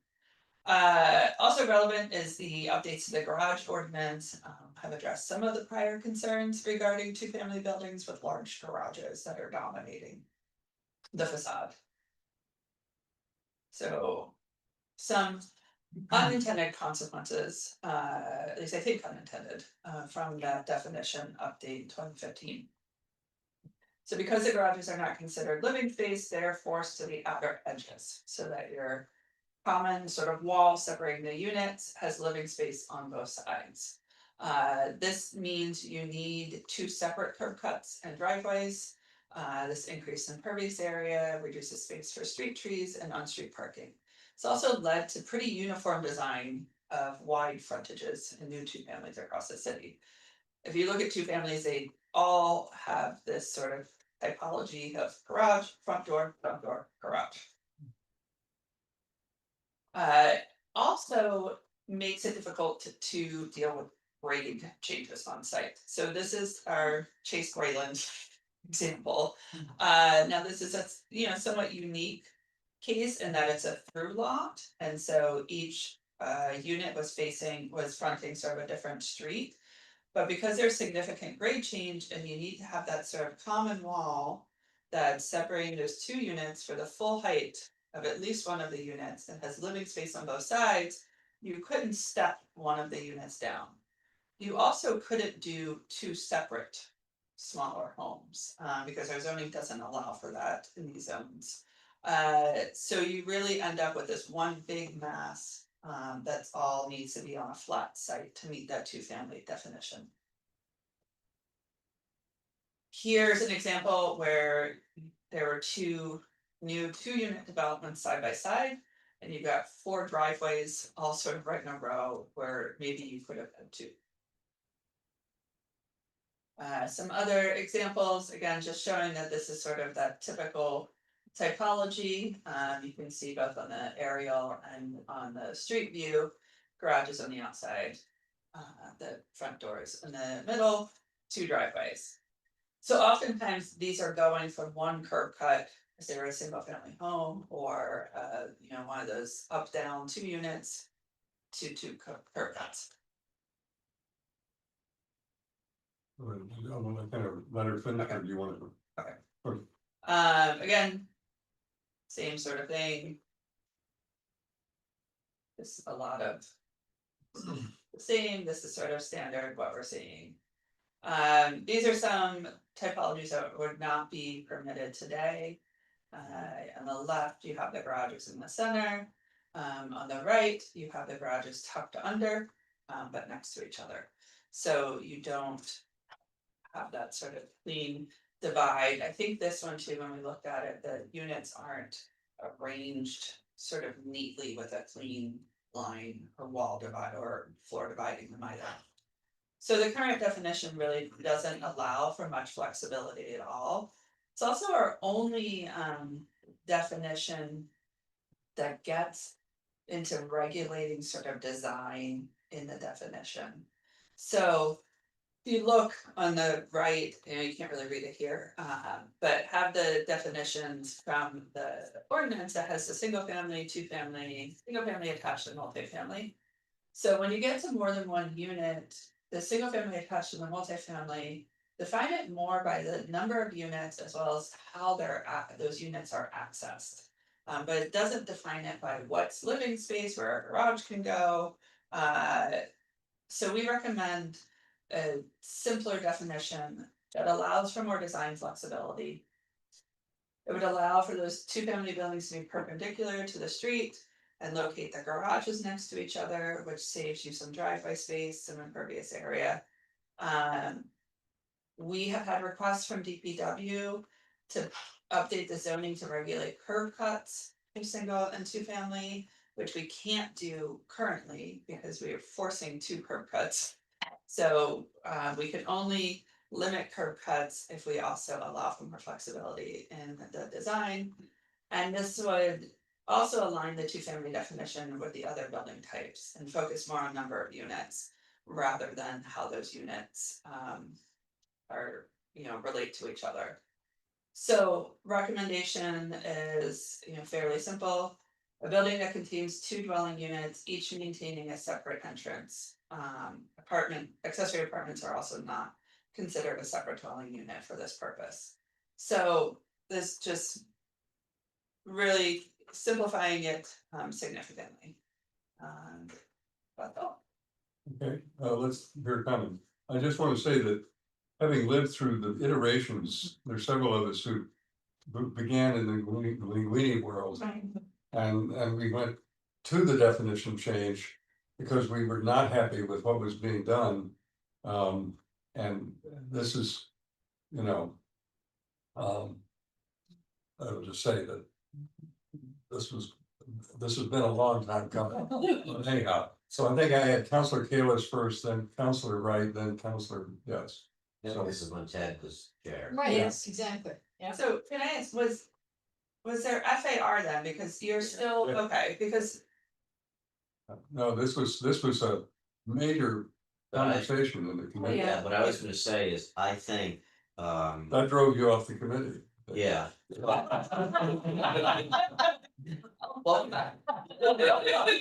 No, but I think we were getting, so if you bring those pictures up, yeah,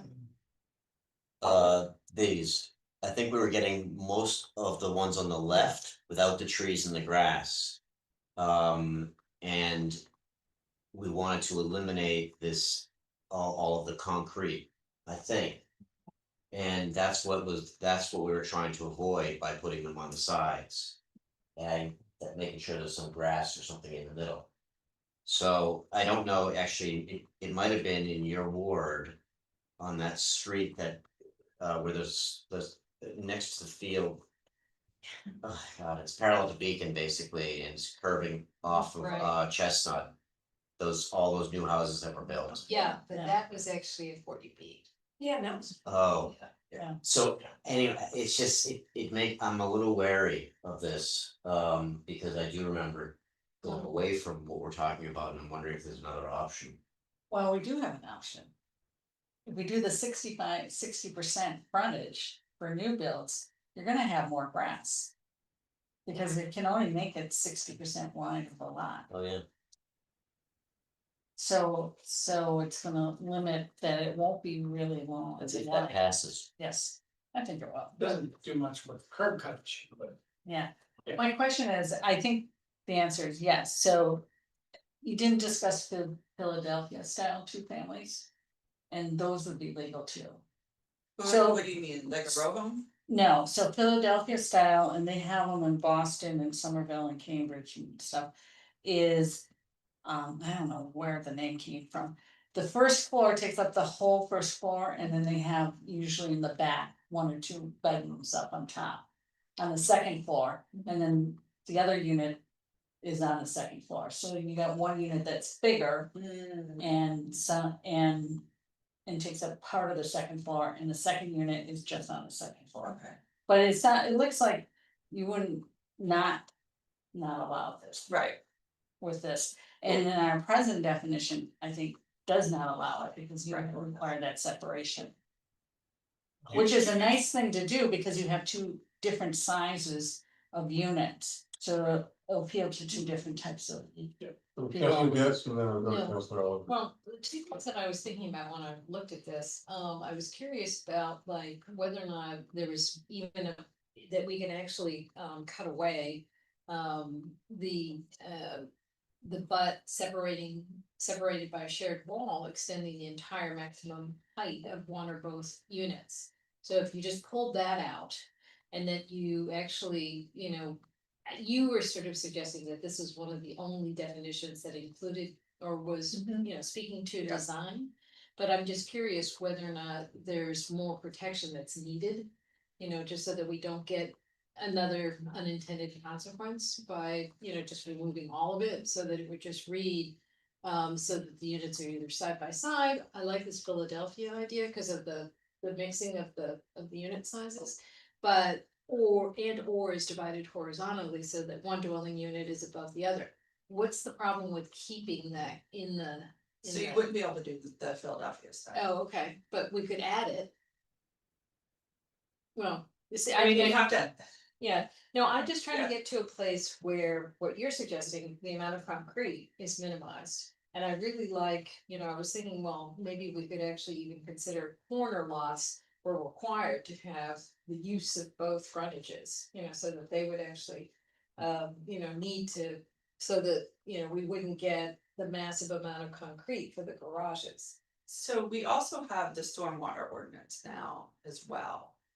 So at the time, you had to be increasing the amount of impervious by a certain amount now, but just about everything is caught. So that may cut down a bit on the amount of paving. We're also still seeing a good bit of paving, it's just broken up, right? So we're still getting a good bit of paving. I agree, having that green space in the middle is nice. It's sort of at the cost of an additional curb cut though, which, you know, makes less space for the trees. You sometimes lose parking spaces on street Sometimes. often, when you do that. So we do hear a lot of feedback about the increase in curb cuts, and that's somewhere that DPW has been frustrated.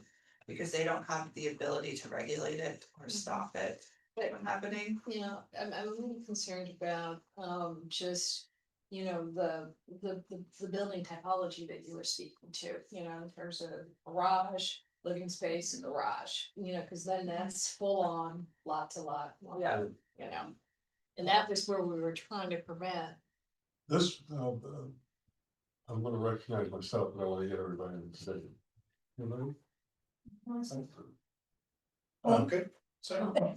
Yeah, So I was gonna say the picture on the right, but that's not that picture. The two family with the garage, the shared garage on the first floor.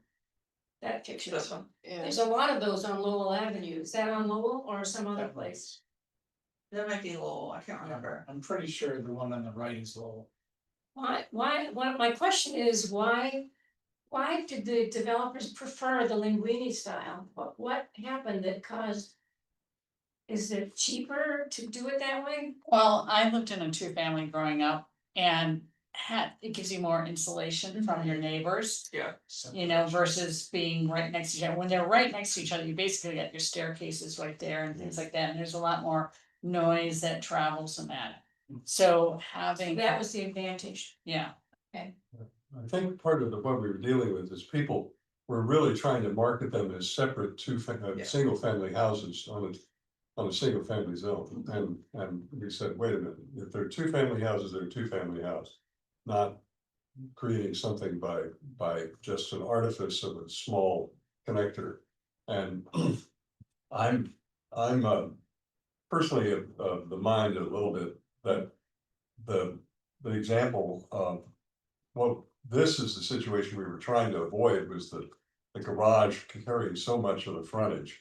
And I think even with our garage ordinance, that's still gonna be a risk. This is one of those cases where the situation we have now may not be glorious, but it's better than what we did before. We went through a lot of trouble to do that. So I'm with Councilor Kalis.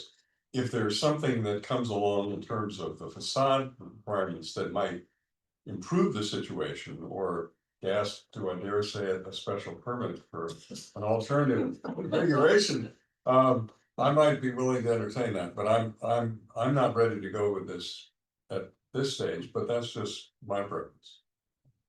So. I mean, the one that's on the right here is very attractive and. It looks old. Yeah, so. Well, they added on, I think it's their house, and then they added on the garage. I know, that was the picture used last time too. I You just, prefer it? yeah. I don't But know. if you look at the size of the windows on the addition Yeah, on the yeah. left side, that's an addition. Yeah. So the old house is on the right. Yeah. And then they added this other one, because the windows aren't the same size and the scaling and stuff. Yeah. So but my question is there anything in between what we have now and what you're proposing? That would help us not get back to the Linguini house? So if your concern is garages in the center. There really isn't. Right, cause that's. Right now, we're forcing them to the outside. That's sort of the options, right? I don't know. I mean, you're still seeing as much, well, we're seeing a little less now with the garage ordinance. But you're still having as much garage space as part of the frontage. It's just, where do you want the garages? Do you want them in the center, or do you want them on the edges? And that's Yeah. the thing, separating them, it's just. It looked like dance, I mean, this point is before the garage ordinance, so that middle part of the house would be in front of the garage. And the garage would be set back. a No, little the bit. garage Yeah. doesn't have to be set back as part of the garage ordinance. It doesn't? No, It just can't. it's the percentage of the garage versus the So rest. I know we had a setback in there. We have that. there Okay. wasn't support for it, Oh, you took it out. I did.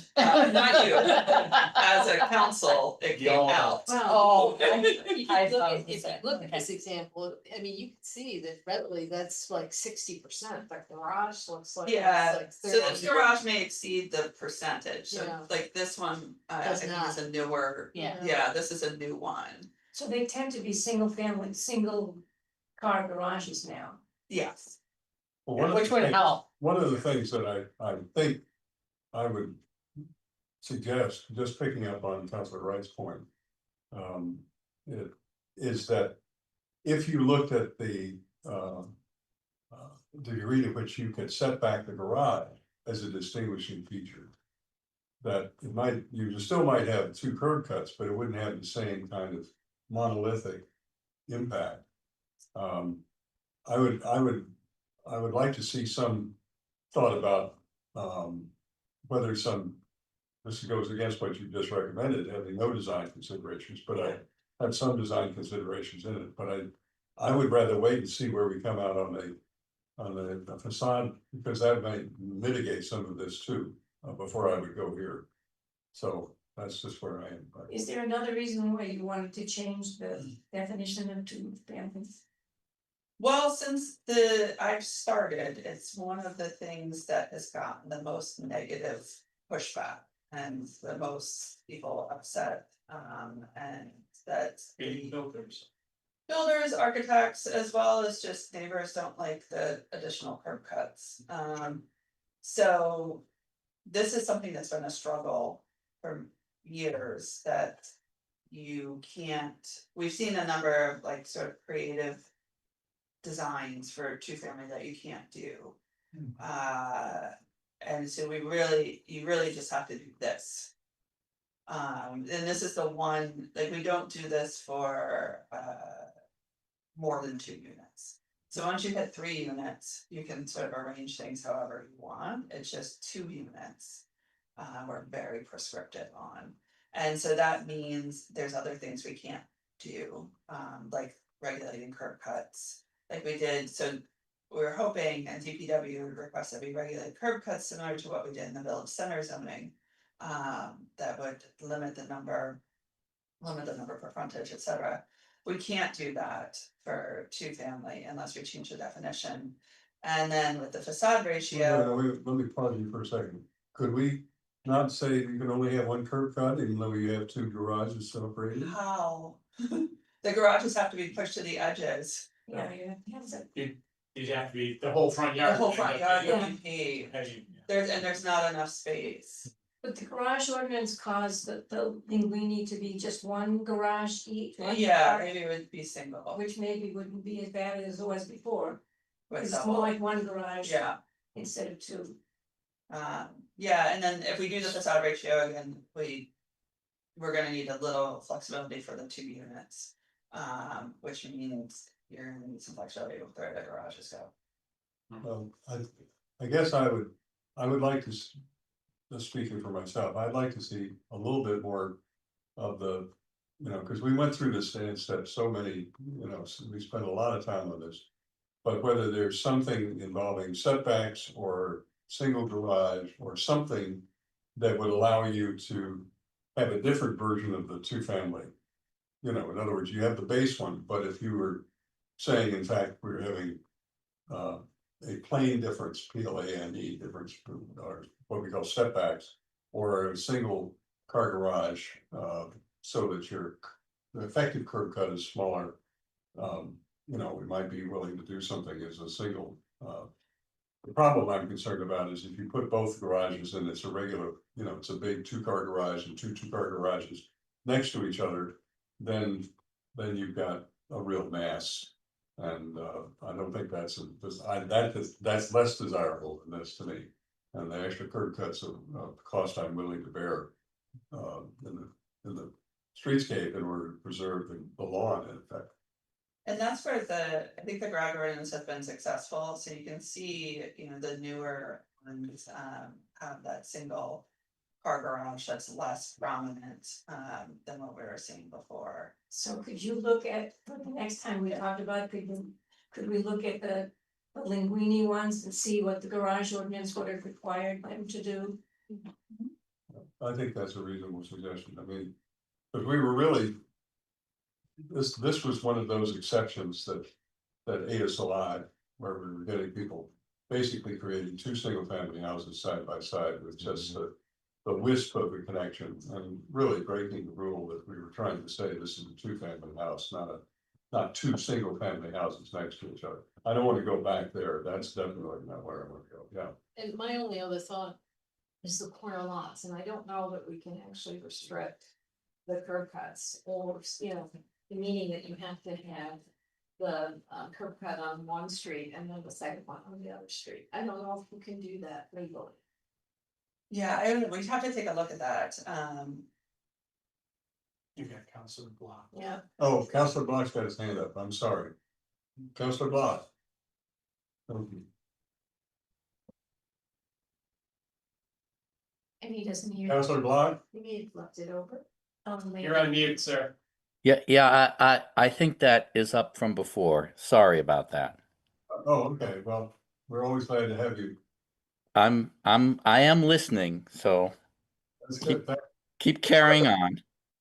So, I don't hear enthusiasm in the committee to proceed with this item until we have some more study and certainly figure out, I think, where we're going with facades. But, I wouldn't rule it out, but I think the point is we don't want to just recreate the problem we tried to solve 5 years ago. So I think that's, we need to think through the sort of the reason that came about and what we've done in the meantime that may change the outcome to go in a different direction. So if we'd like a little more study, I think is the conclusion I hear from the conversation, if that's agreed. Is that agreeable with the committee? Yes. So Councilor Crenchman. I would be happy to move hold, Mr. Chair. Thank you, Councilor Crenchman. Councilor Crenchman's moved hold. You got enough to these things some more? Okay, all right, all those in favor say aye. Aye. Opposed, abstained, the ayes have it, okay. I think that does it for tonight, folks. All right, we've got another meeting in July. And then Got another one. and then, Another one in June. yeah, no, June, yeah. Yeah. So we'll see what we can get done with the folks. And then but trying to avoid August. If we can. Second. Okay, motion to adjourn. So moved. All right, all in favor, say aye. Aye. Opposed? That's done. Thank you, and thank the department. You all put in a lot of thought into this. Yeah. And certainly the facade one is a tough nut to crack, but I think it's still worth a little more time. It's good.